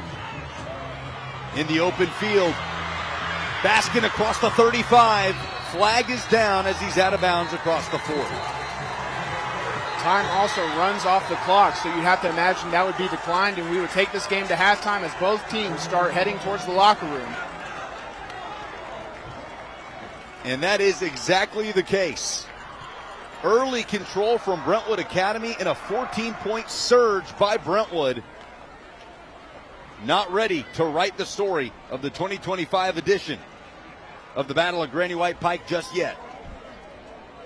We'll put things on pause here as both teams have returned to the sideline. Under turn, holding on the offense. That penalty is declined. It's halftime. We've reached the break at James C. Parker Stadium. A 14-0 spurt by the Brentwood Bruins, and they will get the football to kick off the second half. We'll hear from Brentwood Academy coach Paul Wade here in just a moment, but what can he say about this Brentwood football team just keeping their head up enough to stay in the game, down 24 at home, and finding a way to force their way back into it? Yeah, as we wait for Coach, I always mention on this broadcast, if you're familiar with our broadcast, I always bring up getting back to the middle, right? Some things don't go as well as you want, you get back up. Some things go well, now they're going into halftime with all some of them, get them back down. Now we'll go down to Sammy with Coach Wade. Coach Wade, that was definitely not the way you wanted to end the second half. So what did you see differently that changed there at the end? Well, we didn't defend the pass very well, but we got a little happy with the score. We shouldn't have did what we did right there at the end on offense, but we're trying to, after you have a kid that kicks a 59-plus yard field goal, you don't have very far to go to get him in range with just a few seconds. But you probably should have just kept the ball on the ground and ran out the half, and we ended up giving them an easy one. And they're a scrappy bunch, so we'll see what happens here second half. And I mean, before that, you were kicking on all offensive gears, though, through the air and on the ground. So what is working that you want to talk to your team about in the locker room to implement in the second half? Well, I thought we ran the ball well. Obviously, the passes that I talked about earlier was because of the run. And it's kind of like last week. We got to feeling really good fast, and then some bad things happened, and we didn't finish it out the way we wanted to. So hopefully we'll do that in the second half. Well, good luck in the second half, Coach. Thanks, Sam. Thank you, Sammy. That is Brentwood Academy coach Paul Wade. His team leads by 10 at the half, but Brentwood, with all the momentum going into the break, Strang to Merrill, 24-14. U.S. Navy halftime next.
You're watching the United States Navy Halftime Report. The United States Navy, forged by the sea.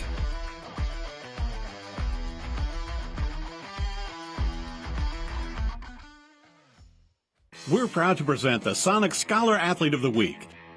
This week's Scholar Athletes are Mason Murphy from Brentwood Academy and Kayla Childs from Brentwood High School. Mason is team captain on the headmaster's list with a 4.2 GPA and is a Young Life senior leader. Kayla is a 4-year varsity starter on the soccer team. She scored a 35 on her ACT and has a 4.83 GPA. These All-Stars are now entered to win a $10,000 scholarship at the end of the season. Congratulations to our Sonic Athletes of the Week. Live free, eat Sonic.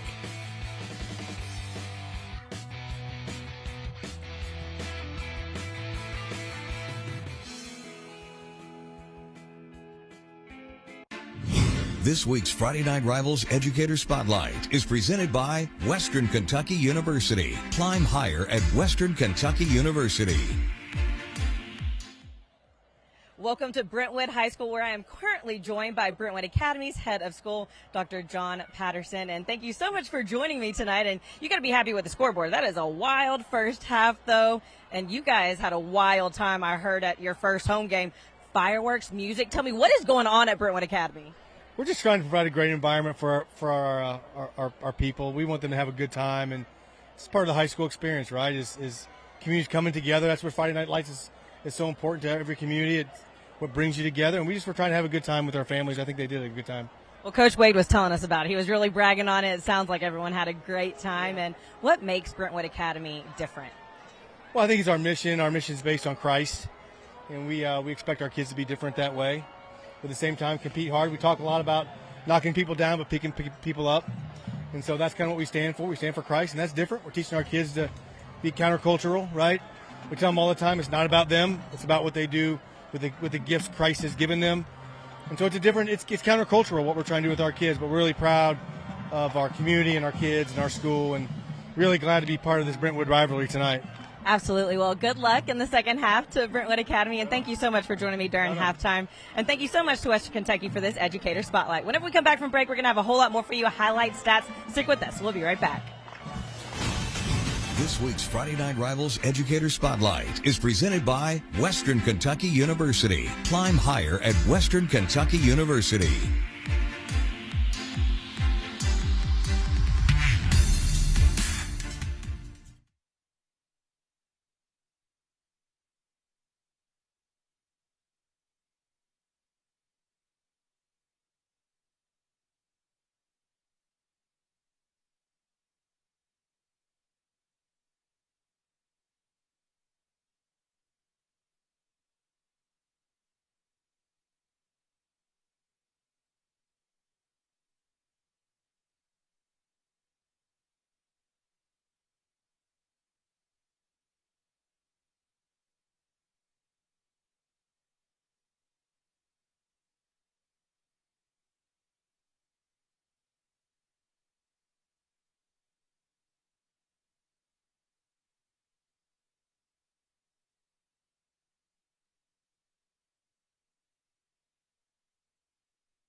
You're watching the United States Navy Halftime Report. The United States Navy, forged by the sea. This week's Friday Night Rivals Educator Spotlight is presented by Western Kentucky University. Climb higher at Western Kentucky University. Welcome back to Brentwood High School, where I'm currently joined by Brentwood's principal, Mr. Kevin Kydell. And how are you doing tonight? Oh, doing absolutely great. So glad that you guys are out. It's wonderful what you do for high school kids in Middle Tennessee. To be able to showcase their talents on a Friday night is absolutely fantastic. Well, there's a lot of talent being shown off in that first half. And talk about this school year, though, at Brentwood High School. How has it started out for you guys? We have gotten off to a great start. I keep trying to find some wood to knock on to not jinx it, but we've gotten off to a great start. We have wonderful senior leadership. Our student council, led by Jimmy Grimes and Madeline Rhodes, and our student council sponsor, Belinda Wade, have done a fantastic job. You've heard our student section tonight. It's great school spirit, so they've really started off our year on with just a lot of enthusiasm, a lot of spirit. We had a fantastic year last year. We had 20 kids make perfect scores on their ACTs. We had 20 valedictorians. It was an absolutely fantastic year. So going into this year, it was a lot to build upon. And so those kids have done a magnificent job of starting us off strong. And it's in everything that we've been doing. It's been great school spirit here at the football game. Our volleyball team is one of the best in the country. Our girls cross country team, again, is one of the best in the state of Tennessee. And so we're really excited about all the opportunity our kids are having. No, that's a lot of opportunity, athletics, arts, academically.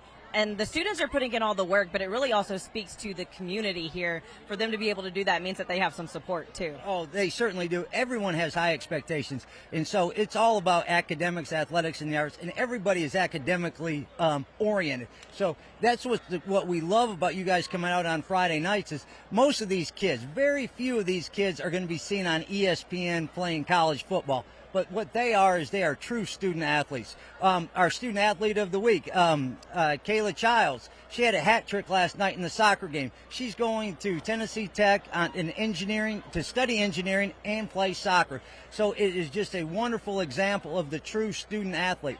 On our girls cross country team that I mentioned is the top ranked in the state, Leah Banovac, Laura Banovac. It was hard to choose a scholar athlete because there were so many talented kids.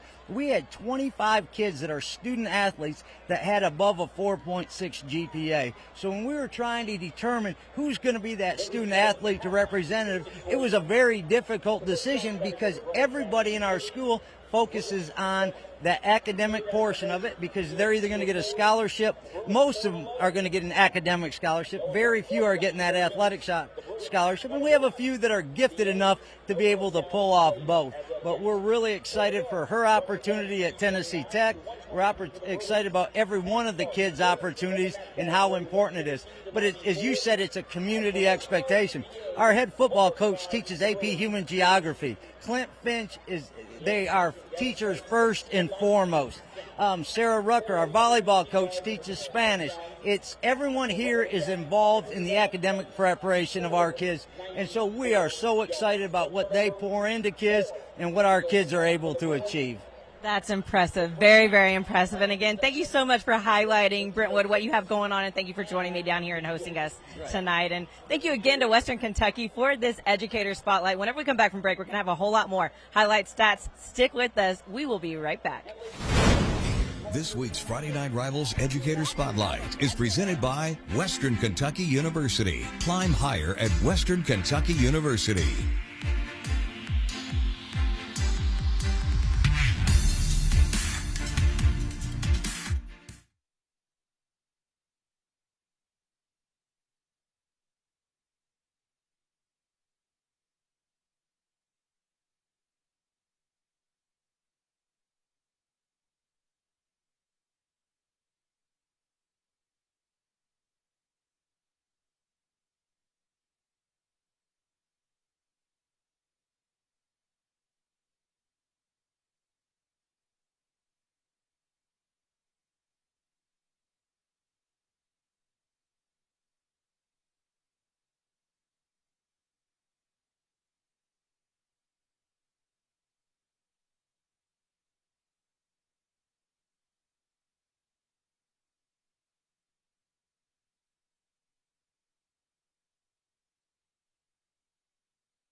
You're watching the United States Navy Halftime Report. The United States Navy, forged by the sea.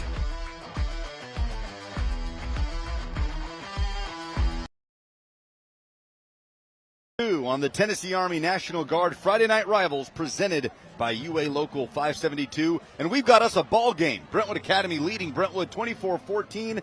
Let's look at the first half highlights. Lucas Panzica, Bruno Reagan with you up in the booth. We'll hear from Sammy Kincaid down on the field later on with Brentwood coach Clint Finch as we take a look at what happened in that first half, beginning with the Brentwood Bruins, who stormed back, Bruno, on a 14-point run after going down 24.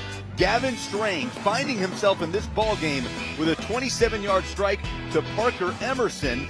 That got the Bruins on the board, and then a fumble on the ensuing drive by Brentwood Academy, and Brentwood cashed in. Strang again, 22 yards to Jones Merrill. Merrill continuing that family legacy and keeping Brentwood in the game. But Brentwood Academy, before those two plays, they were in total control as we see Jenkins going in the first series to Keyshawn Bowman, the five-star Oregon commit, getting it done early, and Sanders has been such a physical back. That's going to be a problem coming in the third and fourth quarter with his physicality and the softening process. 100-yard rusher in the first half, Larry Sanders, and this was the 36-yard strike to Lex Baskin. Baskin getting in. We know that Brentwood Academy needed to ignite the offense and spread it out more, and they've done just that. So bombs away both offenses in the passing game in that first half. 2 touchdown passes for each quarterback.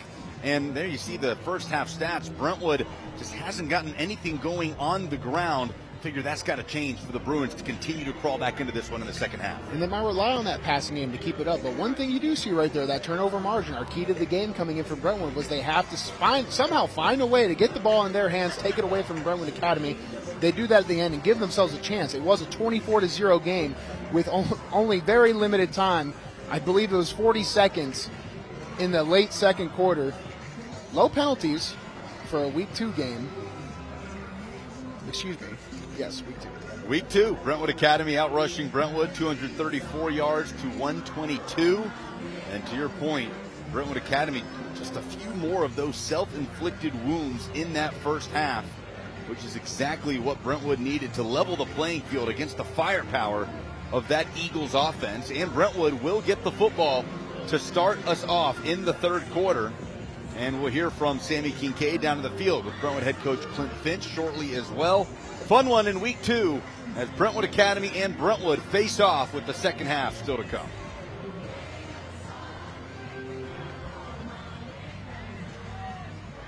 And each and every week at halftime of our coverage, we'll be showcasing outstanding Thursday Night Lights and Friday Night Rivals game highlights from across the country. So let's check out some of the best from Week 1. The best Thursday Night Lights and Friday Night Rivals highlights from across the country.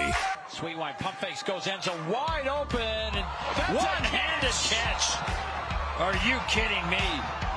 Well, I'll tell you that you watch the defender falls down, and Sheffield still has to make a spectacular grab. Allen rolling, has time if he wants to run.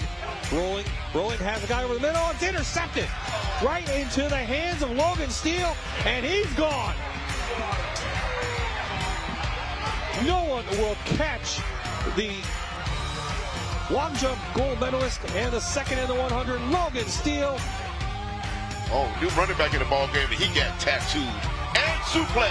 Speaking of wrestling, that was bad enough right there. And then, bam.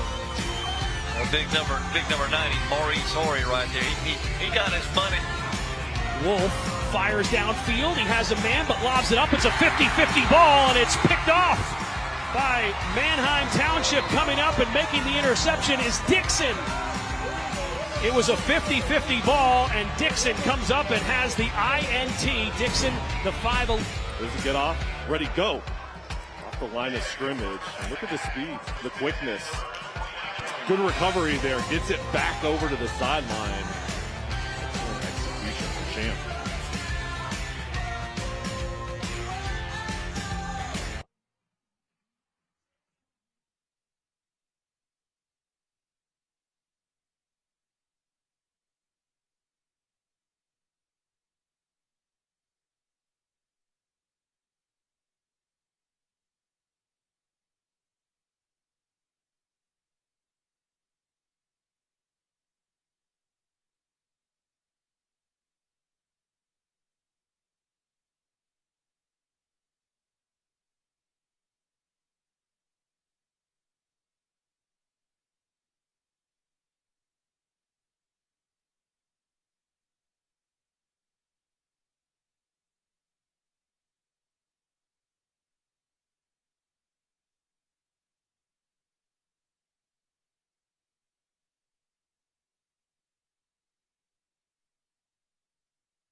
Welcome back to Brentwood High School, where it's currently 24 Brentwood Academy, 14 Brentwood, and I'm joined by Brentwood's head coach. And man, did you make that interesting at the end there, Coach Finch. What was working for you other than Gavin really finding his stride there? What else was working for you guys? Well, I think this is sophomore kind of stepping up in a huge moment right there. We feel like he's thrown the ball pretty well tonight. We were fortunate to get a couple of receivers to pop open.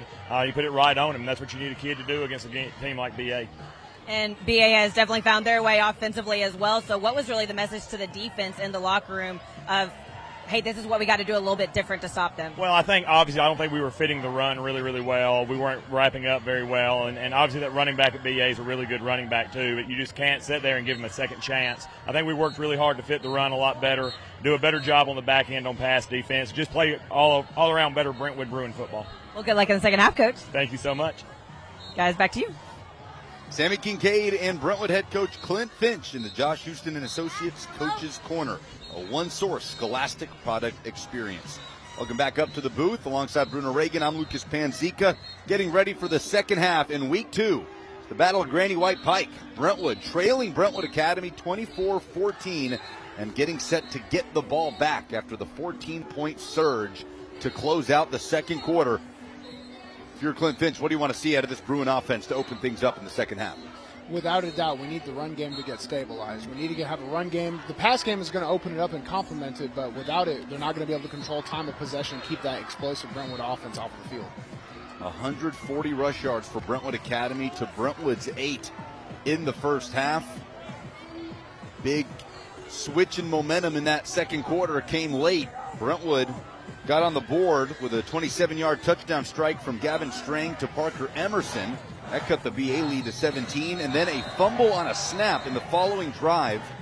Brentwood Academy elected not to take the knee with under a minute to go in the half. Instead, tried to push into field goal range, turned it over, and Brentwood was able to cash in and take advantage with another touchdown strike. Gavin Strang that time connecting with Jones Merrill for the 22-yard score. And that leaves us where we are, a 10-point lead for the Brentwood Academy Eagles. What was BA doing so well in the first half defensively to stifle this Brentwood offense before it came alive late in the second quarter? It was by far their open field tackling because they were trying to get Gavin Strang in his rhythm. They were using their screens, they were using their quick passes to the flats and a little bit outside with some curl plays, and they were able to just cover that ground so well. A lot of pursuit, and they were able to blow up the run game with their operation being a little too slow for Brentwood Academy's speed off the edge. So I have to imagine that if I'm Brentwood, I try and speed up that operation a little bit. Electric environment out here at James C. Parker Stadium at Brentwood High School. Both student sections out in full force. Brentwood Academy showing out as well. Not like it's a long trip. Less than 2 miles between these schools, sharing Granny White Pike here in Williamson County. And it is a rivalry showdown, an opportunity for two 1-0 teams to make an early season statement. Let's send it back down to Sammy Kincaid on the sideline with the second half injury report. For the Bart-Durham injury law injury update, thankfully it is the same as the beginning of the game. So out again for the second half on the Brentwood Academy side, you have Braden Marks, the senior tight end. He's out with a pulled hamstring. And then on the Brentwood side, you have senior defensive back Bodie McKellar, as well as Isaac Carano, who is out with a sprained ankle. That's your Bart-Durham injury law injury update. Guys, back to you. Thanks, Sammy. Brentwood going to get it back to start the third quarter, and that student section's ready to pop again. Mostly dormant in the first quarter, with Brentwood Academy stifling this Brentwood football team to the tune of a 24-point lead early on. But the Bruins have fought back, and they're going to get the ball back to start off this second half as we gear up for another Greenway Kia kickoff. Coach Kia says every deal's a touchdown. Shop Greenway Kia in Hickory Hollow, Rivergate, or Franklin. GreenwayKiaNashville.com.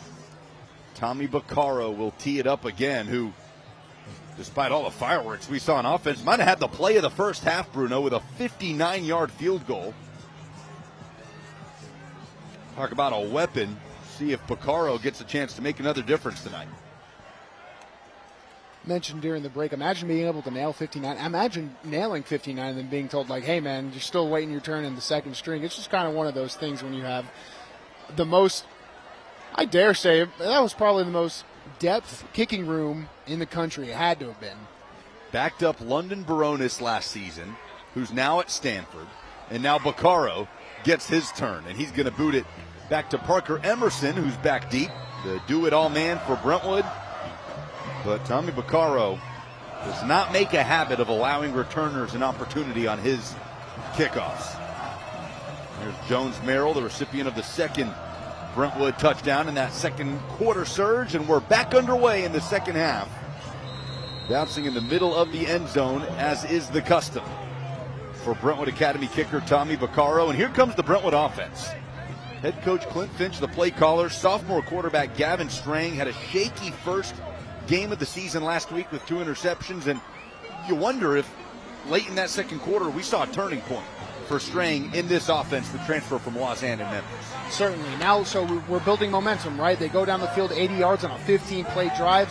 By far the most confidence we've seen Strang play with, and then they get the turnover, and it only takes one play to knock it in again. Now they're going to have to cover the field coming out of halftime. We'll see how he operates with a full field and a full set of downs. And an empty backfield on 1st and 10. Emerson in motion. Strang under pressure. Floats it downfield, incomplete. Had 2 men in the neighborhood. Caleb Shin and Cooper Mullins, brings up 2nd and 10. Looks like some early miscommunication with Emerson getting the motion late. Official timeout on the field here. It's the 3rd one we've had so far tonight. And you can see the arm talent with Gavin Strang, right? And at 6'5", what kind of advantage does that just inherently give you? The ability to see the field at that sort of height. Oh, especially at the high school level, too, where people typically operate a little bit shoulder, as we have a young man with cramps on the field. But for Strang, that height is definitely, it's an advantage. Now, it's not a guarantee that a quarterback will be successful, but Strang has done a really good job with his eyes, and especially he's settled in. The Brentwood offensive line has done a good job of protecting him, too, in these pass situations. So as long as they keep bodies off of him, he's going to be able to use those eyes and keep him down the field with that height. Romel Kuhn, the junior corner, was helped off the field. And here's the Brentwood offense for 2nd and 10. Strang missed most of fall camp with an illness. Didn't get a chance to practice with the first team offense until week 1. And here he is in week 2. Handoff up the middle with room is Zach Maples. Nice run on 2nd down for the senior, filling in for injured starter Isaac Carano. That's a pickup of 8 to bring up 3rd and 2. We mentioned for Brentwood that they have to get the running game going. We see the Brentwood offensive line getting some good push. Brentwood Academy not used to having the run brought at them. Finch looking to balance it early in the second half. They'll go right back to that run game. Popped in the backfield. Maples with nowhere to go. Roman Jennings, the inside linebacker, stops that drive short, and it's 4th down for the Bruins. Here comes the punt team. Roman Jennings making his case for a few stop of the games. Had some other Brentwood Academy Eagles in there. Brody Belleville, the fullback, linebacker, do everything. Here's Keenan Fisher to punt it away for Brentwood. Not the result they wanted on the opening drive of the second half. Fisher will boot it back to Lutke, as it'll bounce at the 40, be down at the 39. And this Brentwood Academy offense that, apart from the fumble in the second quarter that set up the second Brentwood touchdown, really put on a clinic in that first half with junior quarterback Cruz Jenkins, the first-year starter, getting his turn in this offense after backing up now Tennessee quarterback George McIntyre in 2024, and has acquitted himself well in the first 1.5 games of the season. And there's his head coach and play caller Paul Wade for the first drive of the second half. And up the middle, Larry Sanders the second, looking to pick up where he left off. 100 yards plus in the first half for Sanders the second, including a rushing touchdown for the junior. One thing I worry about for the Brentwood Bruins, though, is with a runner like Sanders, and we saw how at will they were running it in that first and early second quarter. That's going to twofold here as we get into the second half, where the physical aspect of football is going to affect the Bruins defense. A 7-yard pickup on first down. They're going to go right back to Sanders. Has room And he's tripped up at the 40. First down, Brentwood Academy, presented by BMC Metalworks. And if he doesn't get tripped up at the end of that play, Bruno Reagan, I think he's housing this one. Sanders has had a few shoelace tackles, brought him down, but that's not going to be able to bring him down forever as we get later into this game. So Brentwood is going to have to make more contact at or in front of the line of scrimmage. Allen picks up 14. Sanders the second with room to run, untouched until he reaches the 32-yard line. Flag comes in late.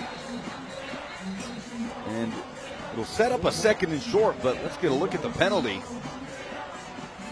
as we wait on the call from Alec Calvert. How about the push up front from the left side of that BA offensive line?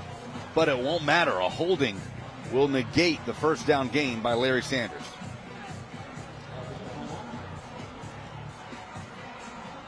So Paul Wade absorbing that call. During the run, holding, offense number 2, 10 yards from the spot of the foul, still first down. That'll back up the Eagles. Let's send it down to the sideline with Sammy Kincaid.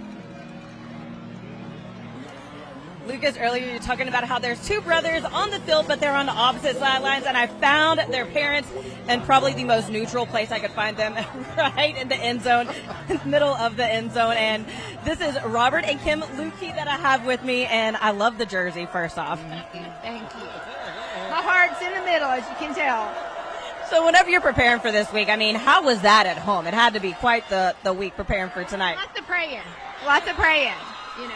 Absolutely, back and forth. Yeah, there was a lot of trash talking in the house, too. Oh, yeah, definitely that, yeah.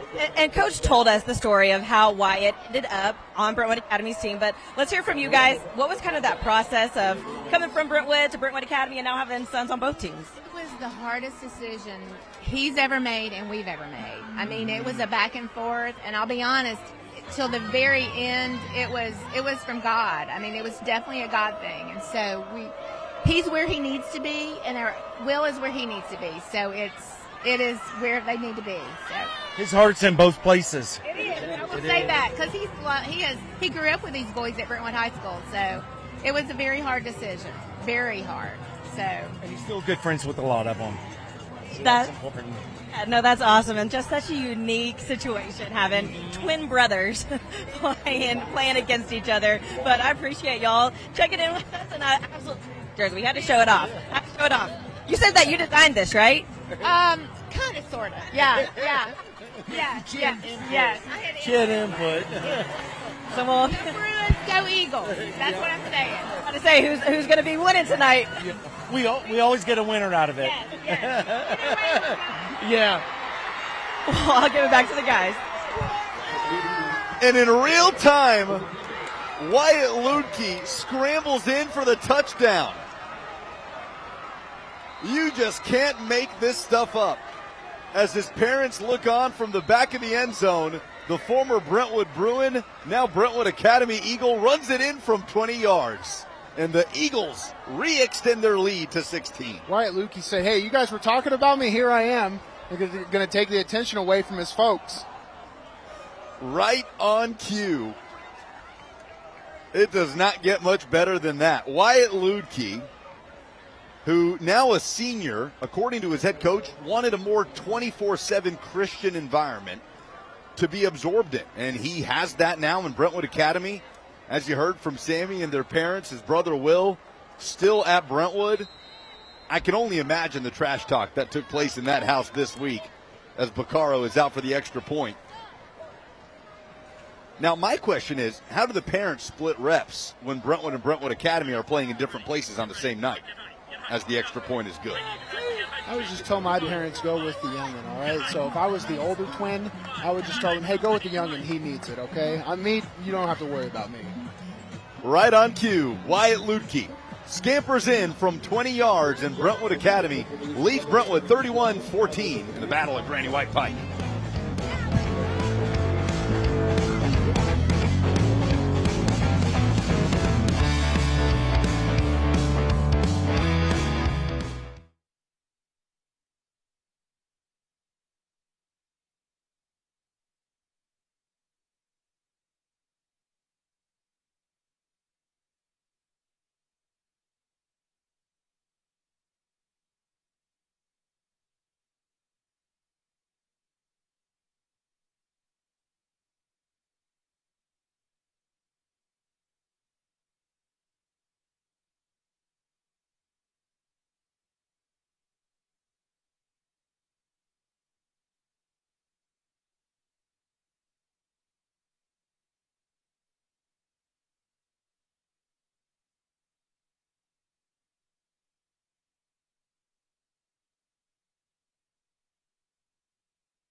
Back at Brentwood High School, our gracious host tonight. Big thanks to the whole Bruins community for having us out on the Tennessee Army National Guard Friday Night Rivals, presented by Bart Durham Injury Law. That is Sammy Kincaid with Brentwood Principal Kevin Keitel with our game check to the Brentwood High School community. Our host as Brentwood trails Brentwood Academy 31-14 here in the third quarter, and the kids are having a good time. Brentwood Academy and Brentwood fans mingling as we just came off that interview with the parents of Wyatt and Will Lukey, the twin brothers on opposite sidelines tonight. You saw the split jersey right down the middle. And maybe that's the unique situation of brothers being on the opposite sidelines of this one, but just kids across the board in this matchup that just grew up in the same community coming together to renew this rivalry that hasn't always been played. It's only the 8th edition of this thing, but it seems like both schools are determined to keep it going. It is interesting because this is the most physical football I've seen in the 2025 through 2025 season. But at the same time, there's a lot of mutual respect out there as we get a look at our scoring summary there from Brentwood Academy. And of course, our 20-yard rush capped off with Lutke while we were interviewing his parents. Sometimes things just work out. Brentwood offense back on the field and back in a 3-possession hole here at home. We're going to feed Grimes, the sophomore, and the run game has just been tough going for Brentwood tonight. An injury to their starting running back, Isaac Carano, the Nolensville transfer, picked up this week, already put them behind a little bit. And they've relied on Maples and Grimes, but Brentwood Academy has just had an answer every time Brentwood's gone to the ground. Brentwood Academy with a lot of size as we get a look at Bobby Grimes, the sophomore running back, stepping in today.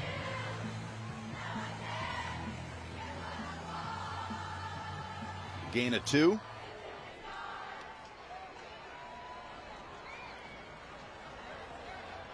Strang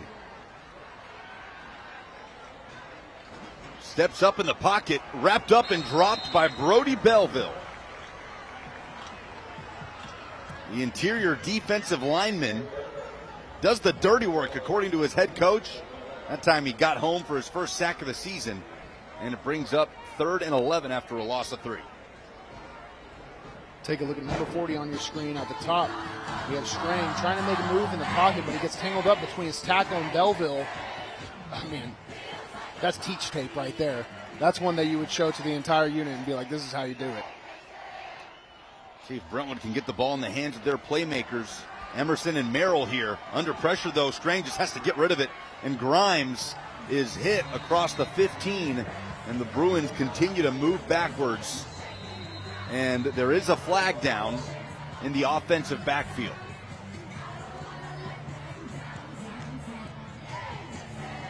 Alec Calvert, our white hat tonight.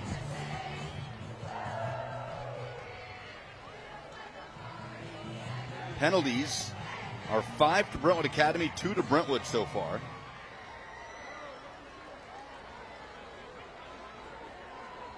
And after a long discussion, we'll get the call.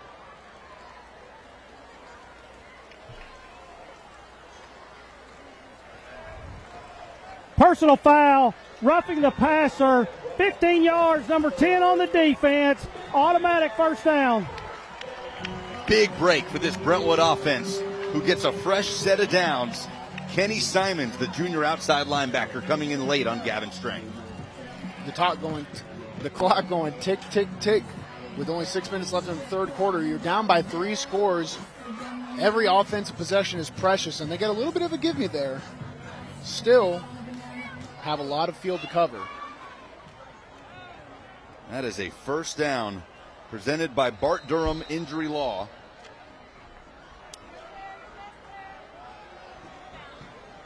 And Brentwood has new life on this drive. Strang thinks about the screen, and he is popped in the backfield, still on his feet.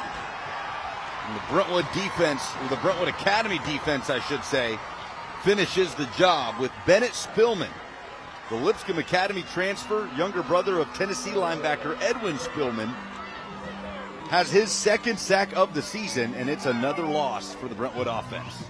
See, Belvin and Spillman, he was able to key in on those screens. Now he's getting in on some sacks or half sacks. I don't know how they would mark that one up, but definitely heard his name called in the first half, making his name known in the second half as well. Paul Wade said Bennett Spillman immediately became the best defensive lineman on this Brentwood Academy roster the moment he stepped foot on campus. That's after transferring from Lipscomb Academy.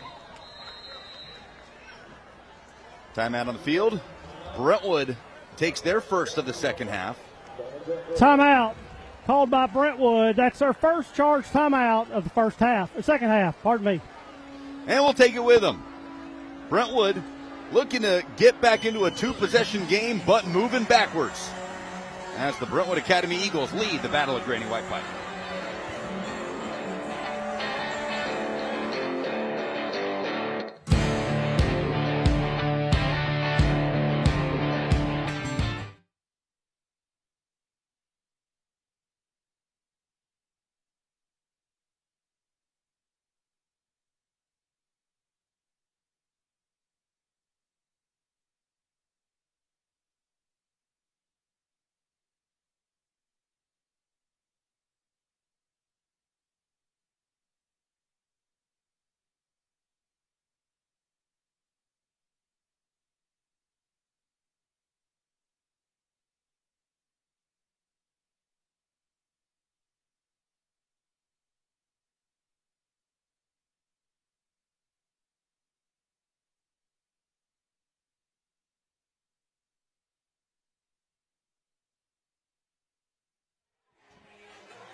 The party has not stopped at Brentwood High School, and the party continues right here with the Wilson Bank and Trust Friday Night Rivals Football Frenzy coming up after college football or after high school football coverage at 9:30. Don't miss Fox 17 Football Frenzy Live, sponsored by Wilson Bank and Trust. See the biggest plays and unbelievable hits. Fox 17 Sports Director Jill Jelnick gives you highlights, scores, and more for high school football games from across the mid-state. Again, Fridays at 9:30 or Friday after college football. Don't miss it. Fox 17 Football Frenzy Live, sponsored by Wilson Bank and Trust. Brentwood trying to crawl back into this game, down by 17. They've got to get that man more involved. Parker Emerson, who has done just about everything for this football team, wearing number 6. Emerson, a receiver last year. They had to move him to safety due to an injury. He's their lead returning tackler coming into this year. And then quarterback Gavin Strang picks up an illness in fall camp. Clint Finch calls up Parker Emerson, said, hey, man, I need you to play quarterback. You got it, coach. Played quarterback throughout the preseason, played some last week. He's played running back for this team. He's back in his more natural wide receiver position, but just a do-it-all man for the Brentwood Bruins. And Strang going downfield, looking for Emerson. Between the hash marks, it's tipped and incomplete on a nice PBU by Hill Strong. Hill Strong getting a hand on it. Not much of an attempt for an interception, but Strang showing that confidence, trying to get a little bit more down the field. In the window, it would have been green right there, but Strong doing a good job as we have a firework in the background, startling old Bruno. Believe me, the party has not stopped out here at Brentwood High School. They have the energy. I will give them that respect. 3rd and long here. Tough spot for the Brentwood offense, down 17. Strang pump fake. Strang sacked. Kenny Simons gets home. And this Brentwood Academy front is feasting in the 3rd quarter. Take a look on the left side of your screen. He gets off the ball so fast. You don't get to see his get off right there, but his first step in that rip, he notices that he has a step on the tackle going backwards. Makes it an easy sack. And a long 4th down forces a Brentwood punt when they're down 3 scores. Only 5 minutes left in the 3rd quarter. Fisher back in the game to punt it away. Flag flies immediately as it is fielded and muffed by Lex Baskin. The flag came down the moment the punt got off. So we'll see what the call is. Baskin able to fall on the football. Another transfer from Lipscomb Academy, Brentwood Academy, able to add to its roster in a meaningful way this offseason. Trying to load up for a state championship run for a program that has 14 in its history.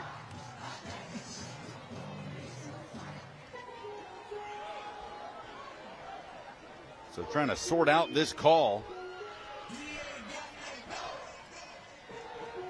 Referee Alec Calvert will talk about it. Paul Wade in year 2. After an 8-win campaign in year 1, trying to get to 2-0 tonight against a rival. During the kick, illegal substitution on the receiving team.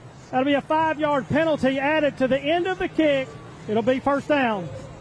So the drive will start at the 34 for Paul Wade's Brentwood Academy Eagles. 4-time state champion as a head coach. 3 of them at Davidson Academy, 1 of them at DCA. And he's trying to bring that physical mentality to Brentwood Academy, complemented by some of the elite playmakers on this team. You see number 1 at the bottom of your screen, Keyshawn Bowman, the Oregon commit. Jenkins looking to go deep to Bowman here. Bombs away. Jump ball incomplete. Bowman wanted the flag. He's not going to get it.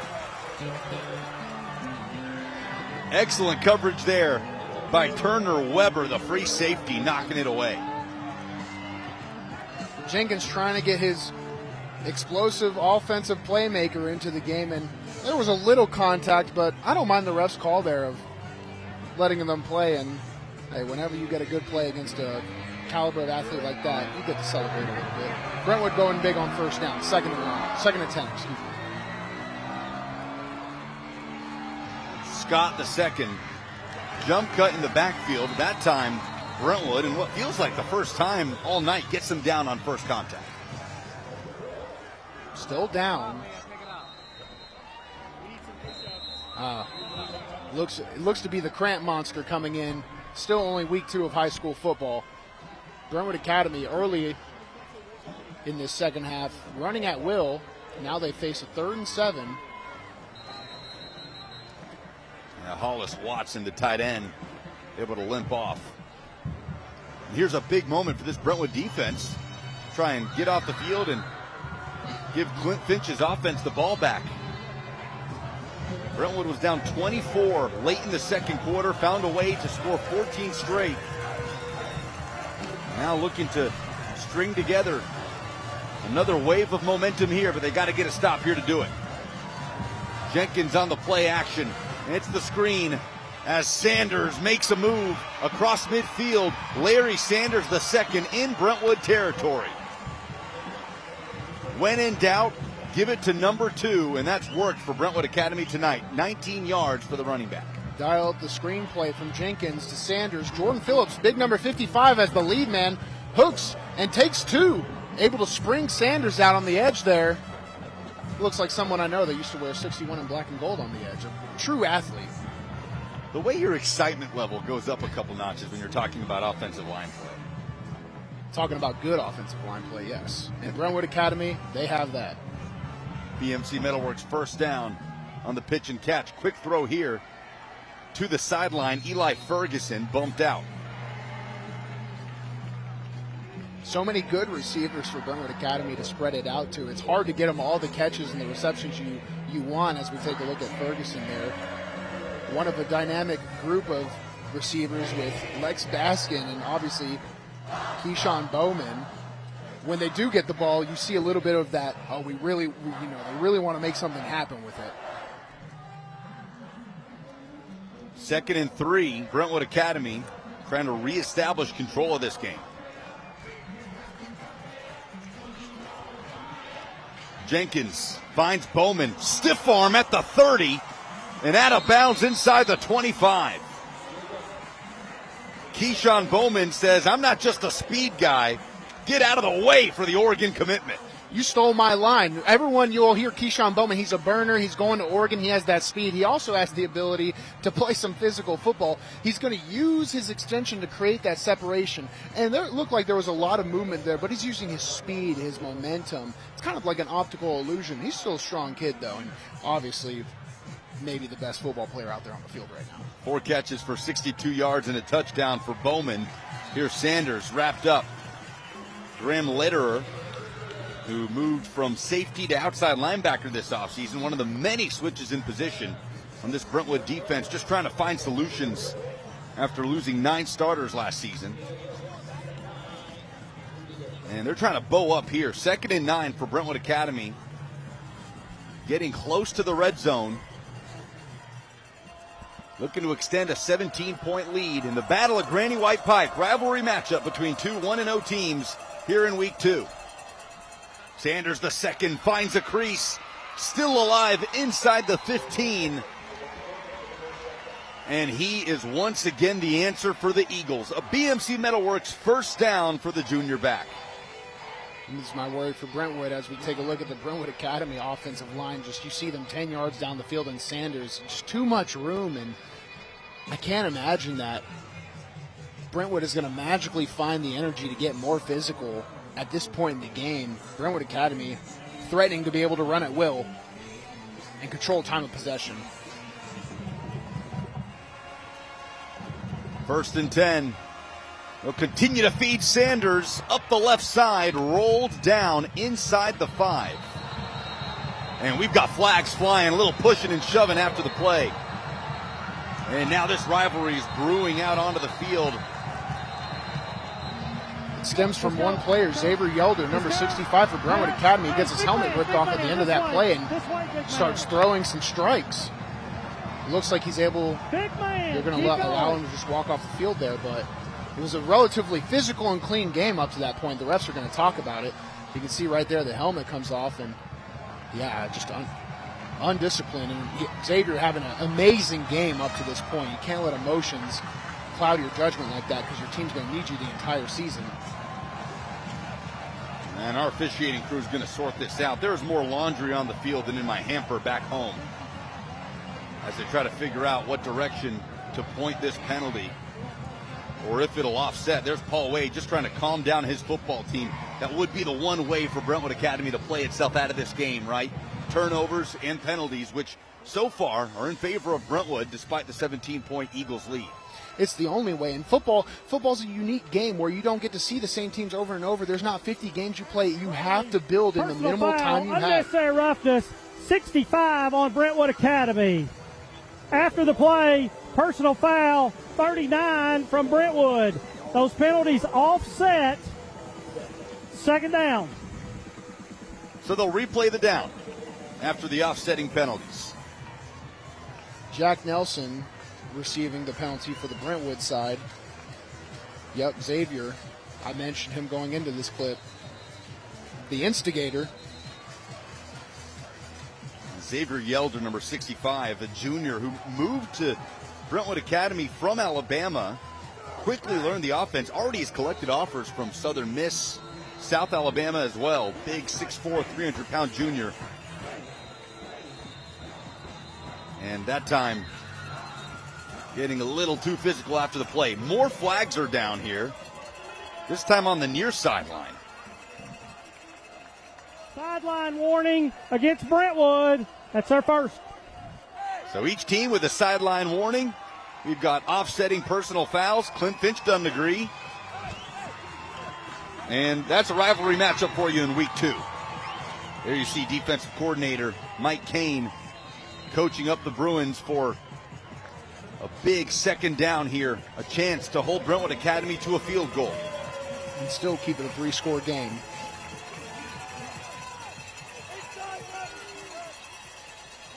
Jenkins will throw, looking for Bowman, caught! Touchdown, Brentwood Academy. Keyshawn Bowman, his 2nd score of the night. Chatter after the play, and the Oregon commitment is showcasing his talent here in week 2. More laundry flying onto the field after the play. The touchdown should stand with the amazing play by Bowman. And the pass by Jenkins. So they'll head back to the sideline. We'll get a look at the penalty. And here's a look at the South College touchdown where dreams find direction. Bowman creates that separation in a split second. We take a look at that action afterwards. A lot of talking, but nothing physical yet that we saw. He was tangled up with Turner Weber right there, number 22 from Brentwood. Alec Calvert and his crew have had a busy night on this drive alone. Looks like it'll be on the Eagles. Touchdown is good. After the play, unsportsmanlike conduct, number 2 of the offense. That 15-yard penalty will be enforced on the kickoff. The penalty actually gets called on number 2, Larry Sanders, the second.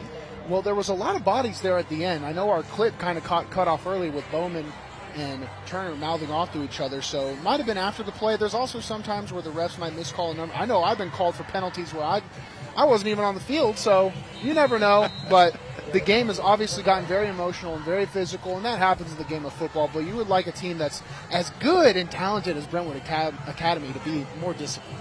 I think I'd pay to see the "who me" face on Bruno Reagan on the Vanderbilt sideline when he's called for a penalty he didn't commit. Here's some more entanglement between these teams, and at this point, it's just boiling over. Two schools separated by less than 2 miles in the same community, renewing a rivalry, and Brentwood Academy has regained full control of this game after taking a 24-point early lead. Brentwood stormed back with 14 straight, and now the Eagles fans are starting to show off on the opposing sideline. 9-play drive, 61 yards. And Jenkins with his third passing touchdown of the night, the second one to Oregon commit Keyshawn Bowman.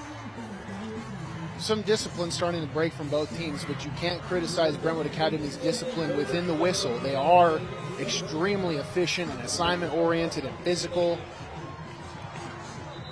But the little things that they're doing right now in a game like they'll play against next week, that could have future playoff implications as we get a look at Coach Paul Wade and how he's handling the team in to talk right now, because it just can't happen if you want to be a high-level football team. Well, and that's what Brentwood Academy's used to. Anybody that knows high school football in the state of Tennessee knows the standard of the BA program and the Brentwood program. Great to see it back in action in its 8th meeting. Fourth quarter is coming up, where we'll give you the Tennessee Army National Guard play of the game. I'll tell you what, man, we've got some candidates tonight. Whether it's either of the touchdown catches from Keyshawn Bowman, either of the touchdown passes from Gavin Strang in that Brentwood surge in the second quarter, or the 59-yard field goal by Tommy Baccaro in the first half, drilling it. The kicker committed to Rice. And now Brentwood finds itself once again in a big hole.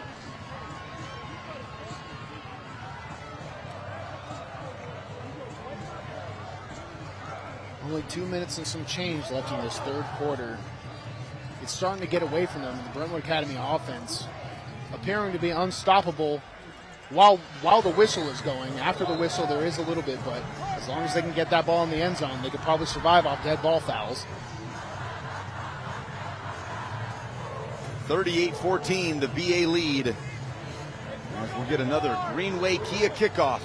We'll get to test that leg out. This is a real test for the leg right here. That's right. After the personal foul, it'll back it up to the 25. Look at him. He's ready to try and boot this thing out the back of the end zone. Get out by your binoculars. Let's see it. Parker Emerson is standing on his own 12-yard line. Baccaro puts everything he's got into it. It will be fielded. Emerson, dangerous return man, runs into his own man, still up, 25, and he's swiped down. Getting to him is Hill Strong. And Brentwood will bring the offense back out on the field with Gavin Strang at quarterback. Strang done a lot of good things this game. And no matter how it ends, I mean, you have a full season of football ahead of you. Both these teams are constant appearances in their respective playoff standards, 6A and D2.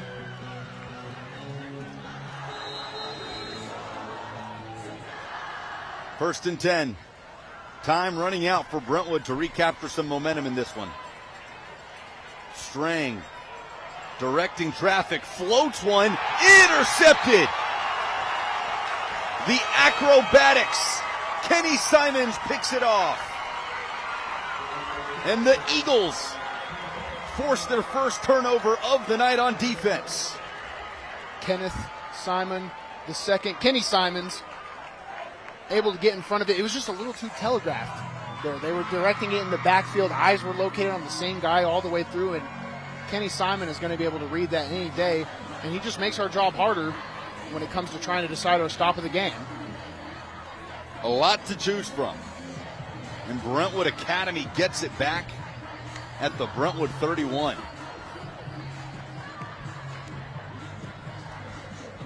Cruz Jenkins, Larry Sanders, and this BA offense that, if they score another touchdown, will go 2 straight weeks with 45 or more points to open up the 2025 season. Jenkins wires it to the right side of the field. Ferguson makes his 3rd grab of the night. And this is an offense that is going to strike fear into any opposing defensive coordinator this season, Bruno. And next week, gearing up for a home game against Baylor, the team that knocked them out in the semifinals a year ago. Well, Brentwood Academy looks like they have the talent. They're just going to need to get the discipline. Let's go down to Sammy to see what Coach Wade said to his team following the penalties. Yeah, guys, Coach Wade was telling his team, he pulled them all together right before that play, and he said, you guys got to cut this out right now. I am not going to put up with the pushing and shoving.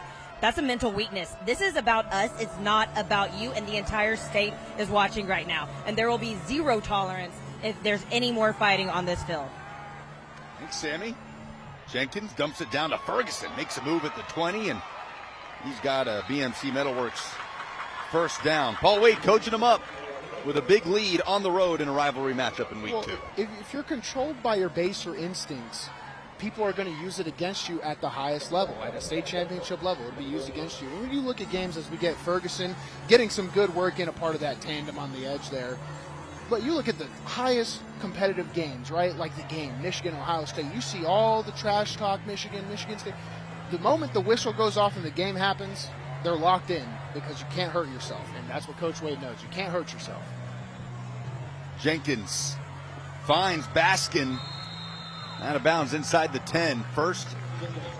Second down upcoming for the Eagles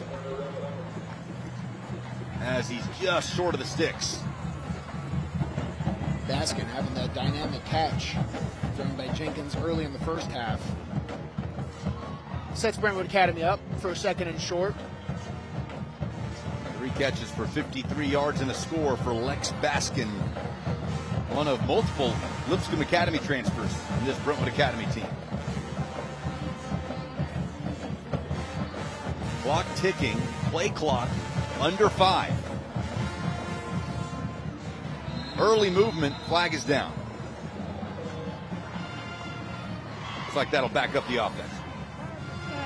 False start, number 70 of the offense. 5-yard penalty, still 2nd down. They also have the luxury of being on TV this week. You can't embarrass the program either. Get a look at the penalty here. Belleville.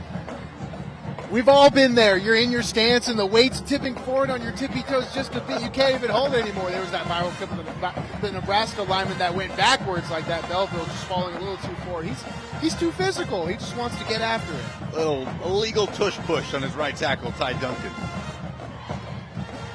Sanders motors forward, and this will bring up the 3rd and short.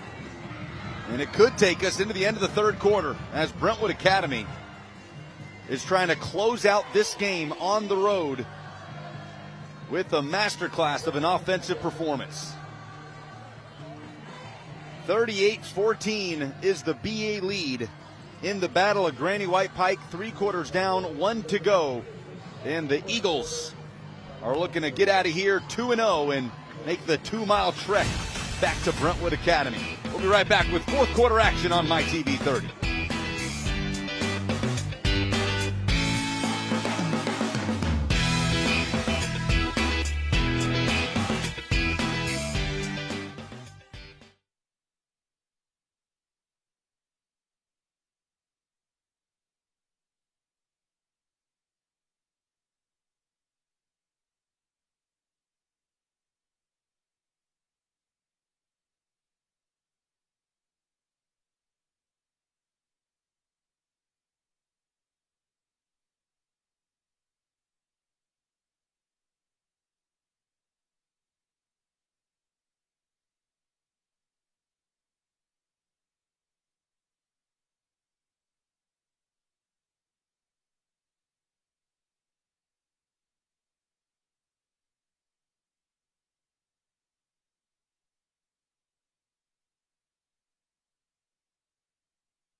Start of the fourth quarter at Brentwood High School, and BA leads Brentwood 38-14.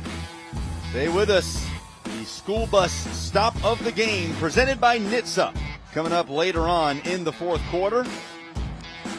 Always stop for a school bus when the stop arm is out and the red lights are flashing. Not stopping or trying to beat the stop arm puts lives at risk and can result in large fines, points on your license, and license suspension. Paid for by NHTSA. I'll tell you what, it's a lopsided score here at Brentwood High School, but this Bruin crowd, the student section, unbothered. Bruno Reagan, they have been rolling through this playlist since the first quarter, and it's been an all-out dance party for these students out here in week 2. This is what they call, the young kids, they call it, these are heat. This is bangers, right? They're playing a lot of the old-timing classics that, for me and Lucas, we grew up with, and they've been nonstop partying. You wouldn't even tell that they're down by 4 scores, and Lucas is probably annoyed that I'm up here dancing half the time while I'm calling the game. He's the more professional of us two by far, but gotta love the energy here from Brentwood. These are heat, this is bangers. Is that what the kids are saying? I think so. I don't know. Either way, they're having a good time. So is Brentwood Academy on the road, trying to put a stamp on this 38-14 lead. First play of the fourth quarter upcoming in the battle at Granny White Pike. Brentwood Academy, if they close this out, will take a 7-1 all-time series lead in the rivalry. And a lot of it has been due to that man, Sanders the second, but he is stopped short. Stopped short, it'll bring up fourth down. Because even if you don't get it right, you're already up 4 scores. And a turnover would essentially act as a kickoff. Good job by that Brentwood defense, swarming there on Sanders, who has had a heck of a day today. See 45. Baron Langford helping to finish that tackle. Got the old school neck plate. He is going through the approval process to go to West Point, where he wants to go play rugby. Leader of this Brentwood defense, who's going to try to come up with a fourth down stop here after this timeout. And we'll keep it here. Brentwood Academy going to get together and talk about this and see if they're going to roll the offense back out. So if you're Clint Finch and Brentwood High School, down 38-14, rivalry game, fourth quarter, if it seems out of reach, what can you learn about your football team in a time like this before they start region play next week? Well, first of all, I mean, what has Brentwood not been able to do tonight on a consistent basis is establish the run, right? So if it gets a little too out of hand, we have to at least key in on that, especially with the talent that Brentwood Academy has up front in the front 7. If you're able to run on these guys, you can run on anybody. So at this point, you never want to, quote-unquote, give up the series, right? Because if you're trying to win the football game, you're essentially going to run a 2-minute series expecting your defense to come off the field 3 times off 3 and outs. It's a tall task. Brentwood didn't just spend the offseason trying to replace production, but to try and learn who its leaders are. Feels like you learn a lot about that, too, in these kind of moments. Very much so, Lucas. 4th and 1, Jenkins over the middle. Ferguson's got it. First down, BA, presented by Bart Durham Injury Law. First and goal for the Eagles, who keep the foot on the gas. And Cruz Jenkins has had himself a night. Ferguson so close to seeing the end zone multiple times tonight, but he gets the job done for the Eagles. That's his 5th catch of the game. Jenkins 14 of 17 for 174 yards and 3 touchdowns in the air. The junior quarterback taking over for George McIntyre in 2025 is marshaling this BA offense like he's done it for years. Going back to Sanders the second, runs through a man into the end zone. Larry Sanders will not be stopped tonight. His 2nd touchdown, and the junior extends this Brentwood Academy lead. That is a South College touchdown where dreams find direction. Again, I mean, amazing job by the Brentwood Academy offensive line, and it is one-on-one with a free backer. Someone check that guy's birth certificate. That's a grown-out man out there playing high school football. Such an impressive night by Sanders. He is 3 yards short of a 200-yard performance tonight in his first ever battle for Granny White Pike. In The point's good by Baccaro.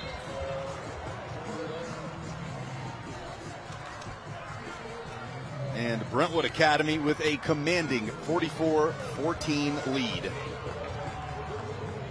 Here in the final 10.5 minutes of this one. Don't go anywhere after we get finished up here. Fridays at 9:30 or Fridays after the conclusion of college football coverage. Don't miss Fox 17 Football Frenzy Live, sponsored by Wilson Bank and Trust. Catch the biggest plays, the most unbelievable hits. Fox 17 Sports Director Jill Jelnick will bring you the highlights, scores, and more for high school football games from across the mid-state. Fridays at 9:30 or Friday after college football. Don't miss Fox 17 Football Frenzy Live, sponsored by Wilson Bank and Trust. Hope you'll join us next week as well. Be back at it as we head up to Bruno Reagan territory to watch his Clarksville program head across town to take on the Hawks of Rossview right here on MyTV 30. Clarksville's coming off a pair of regular season, undefeated seasons, but they fall to Blackman in week 1. They fall to Springfield, where I currently teach, in week 2. They'll have a chance to right those wrongs in the Battle of the Warfield Shield against Rossview, probably the most important game in Clarksville. I can't wait for the yearbook pictures we're going to roll out of the broadcast next week. You want to know my yearbook quote? After this Greenway Kia kickoff that will be fielded in the end zone for a touchback. What you got? No. That was it. It was no? From Rosa Parks, yeah. Oh, fantastic. Bruno Reagan, Clarksville legend. That's going to be a fun one next week. Big time rivalry, Clarksville and Ross. No, it is. 7-play, 31-yard drive after scoring summary. Sanders the second touchdown of the night for the junior running back, who will have another season in 2026. You know Paul Wade's happy about that. His fire plug of a running back, as he describes them. And Clint Finch still coaching up his football team. Their second charge timeout of the second half. As a timeout has been taken. And we'll take a break with it. 9:51 to play. Brentwood Academy all over Brentwood in the battle for Granny White Pike in the Tennessee Army National Guard. Friday Night Rivals, presented by UA Local 572.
Tonight's broadcast of Friday Night Rivals can also be seen streaming live on MyTV30Web.com, Fox 17 Facebook Live, and YouTube. Brought to you by South College, where dreams find direction.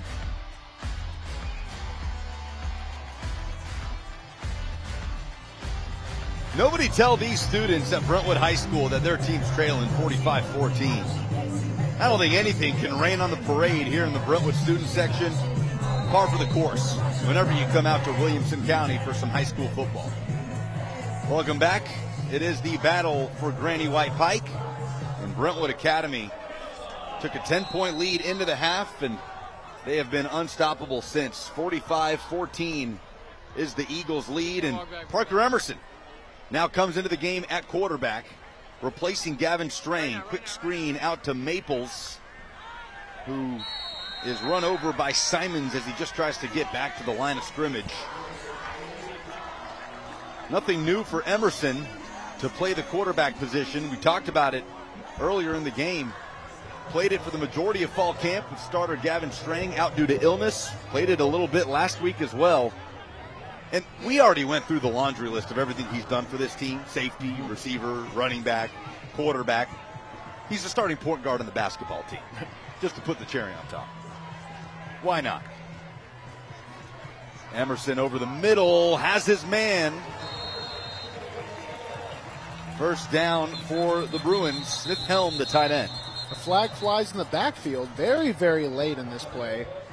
Emerson finding right over the middle, that pocket of the throw. Good.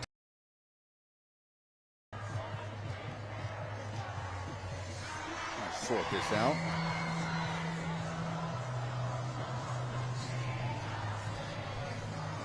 This not in favor of the Brentwood comeback, considering we are now in a running clock. So after the play, unsportsmanlike conduct, number 11 of the defense, 15-yard penalty from the end of the run, first down.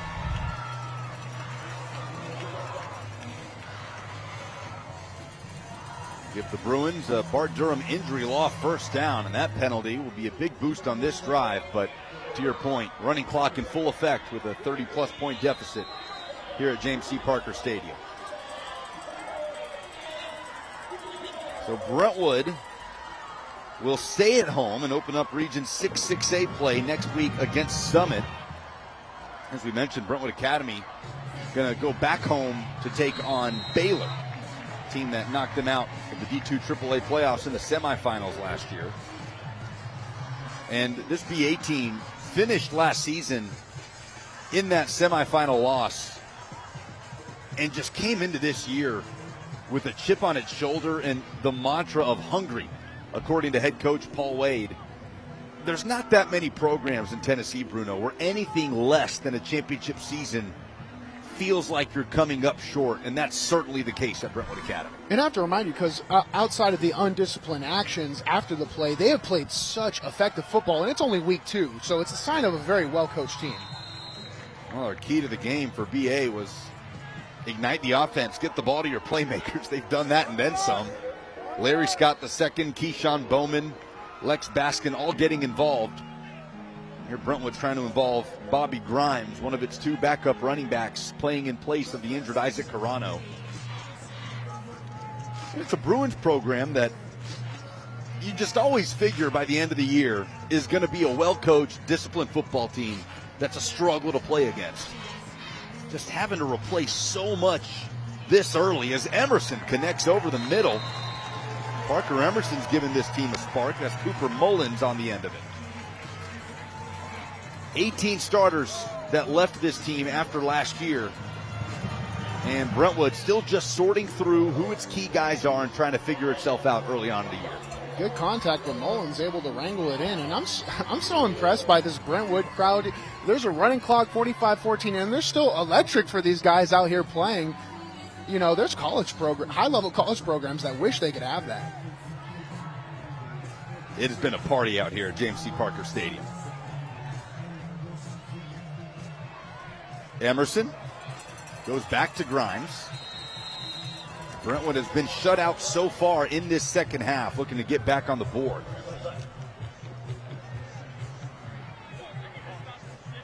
Only the 8th all-time meeting between these teams, and Brentwood Academy is set to take a 7-1 series lead. The lone Brentwood win came back in 2023, 21-18 victory in that season that Brentwood Academy wants to forget, a 2-10 campaign. And this BA program has been turning things around since. Emerson fires a dart, knocked out of bounds with another Bart Durham injury law first down. That's Ross Hendricks. Motoring down the field on offense here are the Bruins.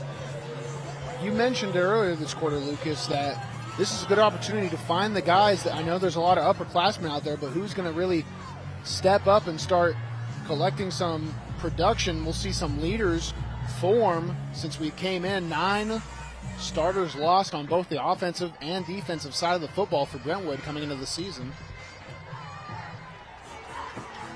Emerson escaping pressure, throws on the run. Merrill's got it and tackled short of the goal line. He got popped by Romel Kuhn. And it's first and goal for the Bruins, who refuse to go quietly. Take a look at number 25, Romel Kuhn, saving the touchdown. Good throw by Emerson. Emerson has been marching this offense. Romel Kuhn has been laying the boom on the edge. Productive on the offensive side of the football for Brentwood, but they've certainly paid for it from a physical standpoint. Jones Merrill, the legacy. Still a junior, so there is at least one more year of a Merrill playing football for Brentwood High School, which has been the case since 2017.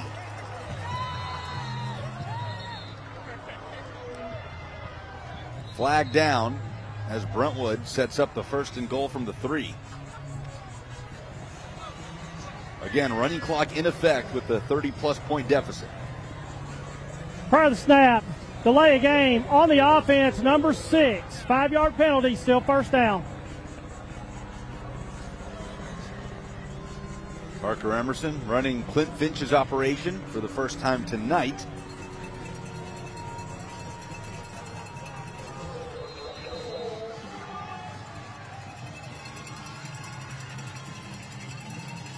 And you get the feeling that Parker Emerson's going to play a lot more quarterback for Brentwood this year, and that's no knock on Gavin Strang, whose arm we saw in full effect in that second quarter. But hard to keep an athlete like Emerson out of the most important position, as another stoppage, a timeout this time, is called by Brentwood Academy. With 2:52 to go, Brentwood Academy seeing out a dominant result here at Brentwood in the Battle of Granny White Pike on MyTV 30.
Welcome back to Brentwood High School, where they are currently down 45-14 to Brentwood Academy, and we are at James C. Parker Stadium. And Mr. James Parker, he is who opened Brentwood in 1982. He's been to every football game since. He's been to 502 games. He retired, but he continued to sub at the school.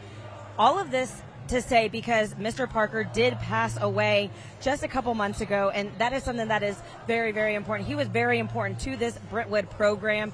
Coach Finch told us earlier this week that this week was very unique because Mr. Parker was somebody that always supported the Brentwood football program. No matter what was going on, he was always there to cheer him on, and he always came Monday mornings with newspaper clippings to Coach Finch to show him everything that was being said about the program, all the good things. And so our thoughts are with Mr. Parker's family as he passed away just about a month ago. So very, very big loss to this Brentwood community. Yeah, thank you, Sammy. 84 years old, passed away on July 9th. And James C. Parker was not just a fundamental part of the Brentwood High School community. He was Brentwood High School. To your point, started the school, was its first principal, and to never miss one Brentwood High School football game, that is quite a run, and he will certainly be missed around here. As last week against Smyrna was the first ever Brentwood High School game without James C. Parker on the sideline. And I know he'd be proud of this Brentwood team, showing some fight here late, down 45-14 with 2.5 minutes to go. Some cramping on the BA side. Easton Joyner, the Miami of Ohio commit, is down.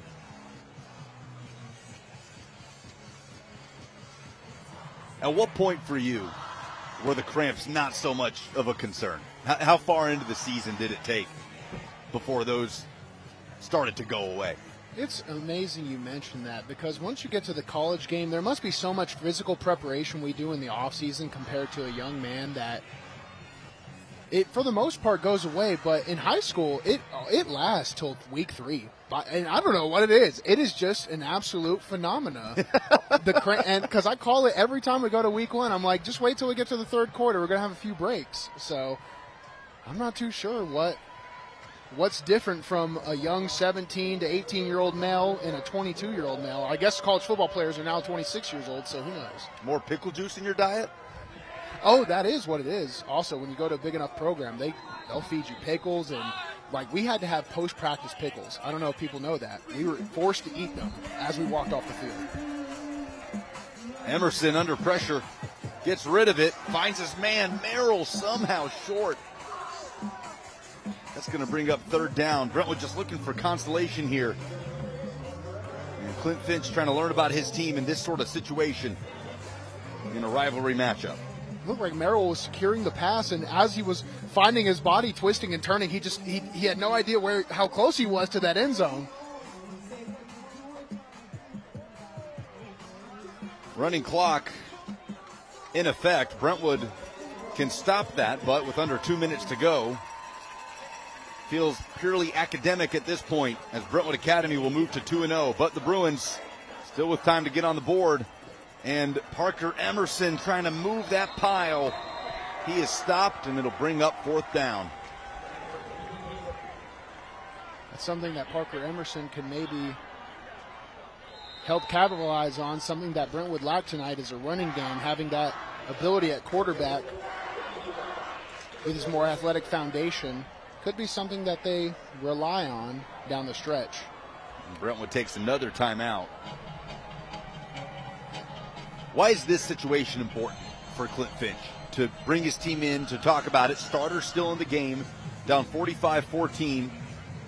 Fourth and goal situation on the 2. What is Clint Finch trying to prepare his team for later down the stretch this season?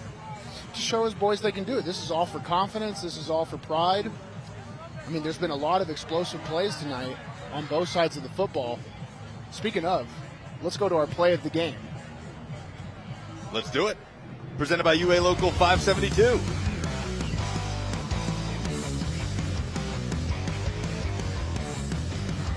Cruz Jenkins.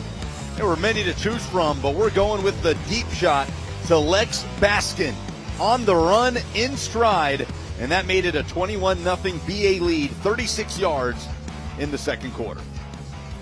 Baskin, part of that tandem. Our key for Brentwood Academy coming into the game was explode the offense, ignite it on all angles, rushing attack, passing attack. Baskin does his work, reception there, and a great throw by Jenkins. Play of the game presented by the Tennessee Army National Guard. Emerson on fourth down, lets it go, caught, touchdown Brentwood. Cooper Mullins has his first career touchdown. The Bruins punch it in here in the final moments of this one. Emerson showing some on the fly and some good ball ability because he doesn't stand as tall as Stream. You mentioned that earlier where it's easier. He had to jump and he had to know where his receiver was. It was a good on-the-spot play. Minute 18 to play. That is a South College touchdown where dreams find direction. Emerson's first touchdown pass of the season.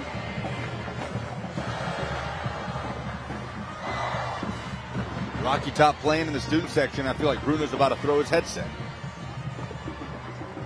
Don't worry, we got something dialed up for that ugly orange this year. Just you wait and see, Lucas. We got a ways to go for that game. I've played in many empty Needham stadiums. Hey now. Tough times, tough times.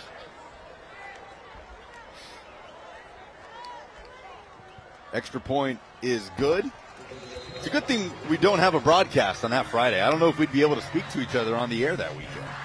I would prefer not to talk to you. I told one of my favorite wrestlers placed in the state, Connor Reeves, got a state medal in large school, was so proud of him, went to the University of Tennessee at Knoxville, and I told him, you are my arch nemesis now. Call me when you graduate. Love you, kid. Bye. Minute 12 to go. Brentwood Academy wrapping up this win. Let's take a look at our stop of the game, presented by NHTSA. This is the school bus stop of the game, presented by NHTSA. Always remember to stop when the school bus arm is out.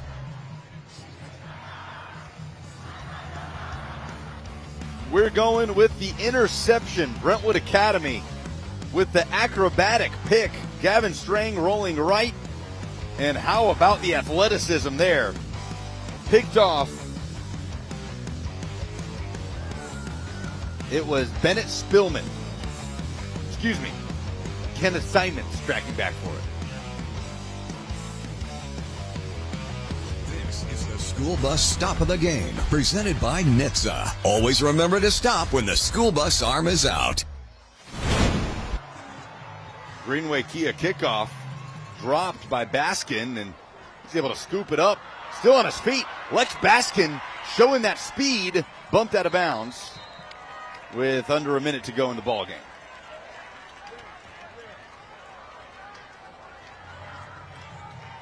So Brentwood Academy will come out and bring this thing to a close to move to 2-0 on the season before that massive game at home next week against Baylor.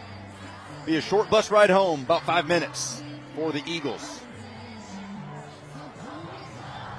And meanwhile, Brentwood will fall to 1-1 on the year before opening Region 6-6A play next week at home against Summit.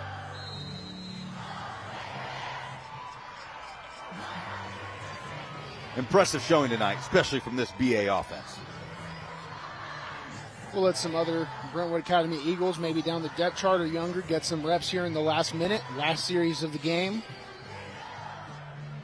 Cade Cardenas, the junior backup quarterback, is going to come in to take the knee. Victory formation for the Brentwood Academy Eagles. What a performance from Paul Wade's offense tonight. Surviving a second quarter Brentwood surge and dominating the second half. And your final score will be 45-21. Now the Eagles will have to take one more knee as Paul Wade communicates that to his football team.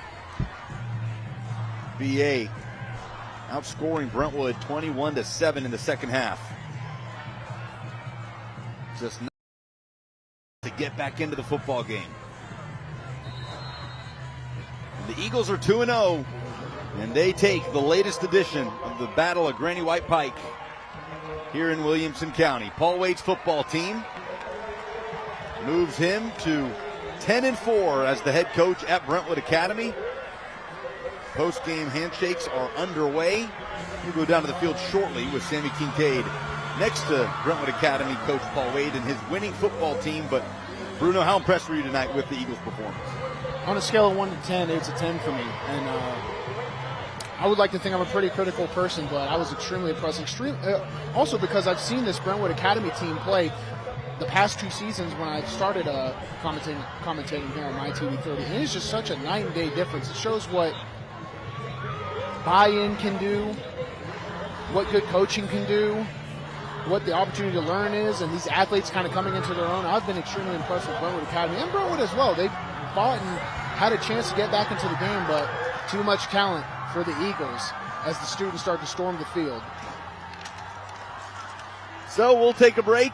When we come back, we'll tell you our player of the game, and we'll give away a trophy as Brentwood Academy gets it done. 45-21, the final tonight on my TV 30.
What a performance tonight from the Brentwood Academy Eagles. Final score on the Tennessee Army National Guard Friday Night Rivals, presented by UA Local 572, BA 45, Brentwood 21. And the Eagles move to 2-0 and take the Battle of Granny White Pike, do it on the road here in Week 2.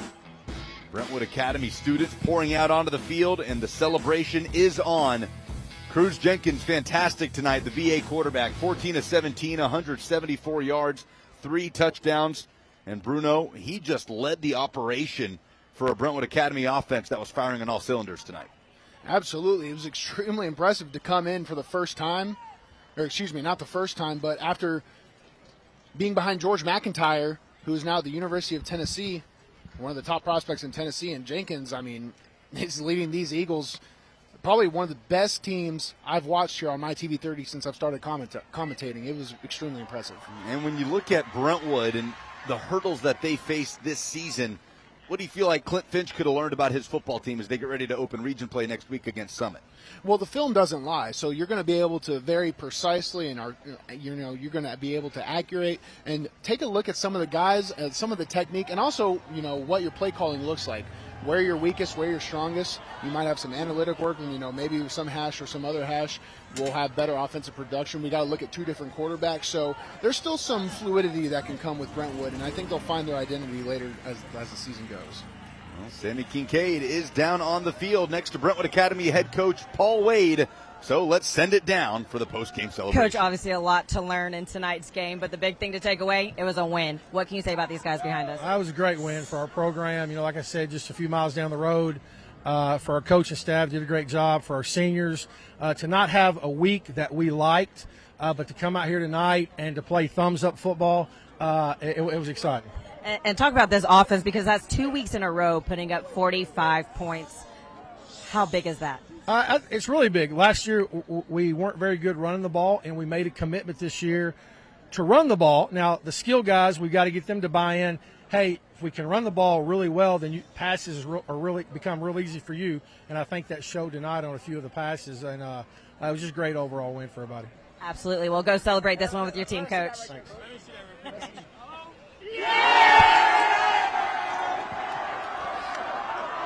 The Brentwood Academy Eagles 2-0 after a 45-21 win. You can tell what it means to the BA football team to beat their down-the-street rival, the Brentwood Bruins, tonight.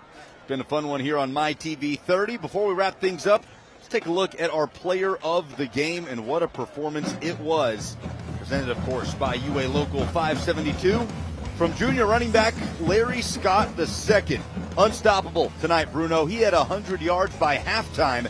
Finishes with 23 carries for 197 and 2 scores. Sanders had such a good night, and he was so physical so early. I just knew that when we got down to the stretch, it was going to explode more and more. He was so close to that 200 mark, but it was a close decision from us up here between him and Cruz Jenkins, but we'll give it to Larry Sanders for this impressive performance of controlling the time of possession. Over 200 all-purpose yards. He'll be the go-to back for Paul Wade, and you see how much he loves to run the football. I'm sure we'll see a lot of Larry Sanders this season. So Brentwood Academy will try to take this momentum back home next week to host Baylor. We'll be back at it next week. Hope you'll join us right here on My TV 30 Sports next Friday at 7 p.m. as our Friday Night Rivals regular season coverage continues on the road to Clarksville, the land of Bruno Reagan, as his Wildcats head cross town to take on the Hawks of Rossview right here on My TV 30. Going to be a fun one. Hope you'll join us for it for some rivalry football in Week 3 in Middle Tennessee. Of course, all of us would like to take a moment to thank the wonderful sponsor partners, the Tennessee Army National Guard, UA Local 572, and Sonic, who, through their contributions to the program, make these games possible for you viewers at home. We'd also like to thank our other great sponsor supporters for their contributions to the 2025 Friday Night Rivals telecasts: the United States Navy, BMC Metalworks, Bart Durham Injury Law, South College, Wilson Bank and Trust, Western Kentucky University, Greenway Kia, Josh Houston and Associates, and NHTSA, the National Highway Traffic Safety Administration. And we'd especially like to thank tonight's participating high schools and their administrators for their continued support. Brentwood Academy and our host, Brentwood High School. For my partner Bruno Reagan, Sammy Kincaid down on the sideline, our entire fantastic crew, I'm Lucas Panzica saying good night. The final score tonight, Brentwood Academy 45, Brentwood 21.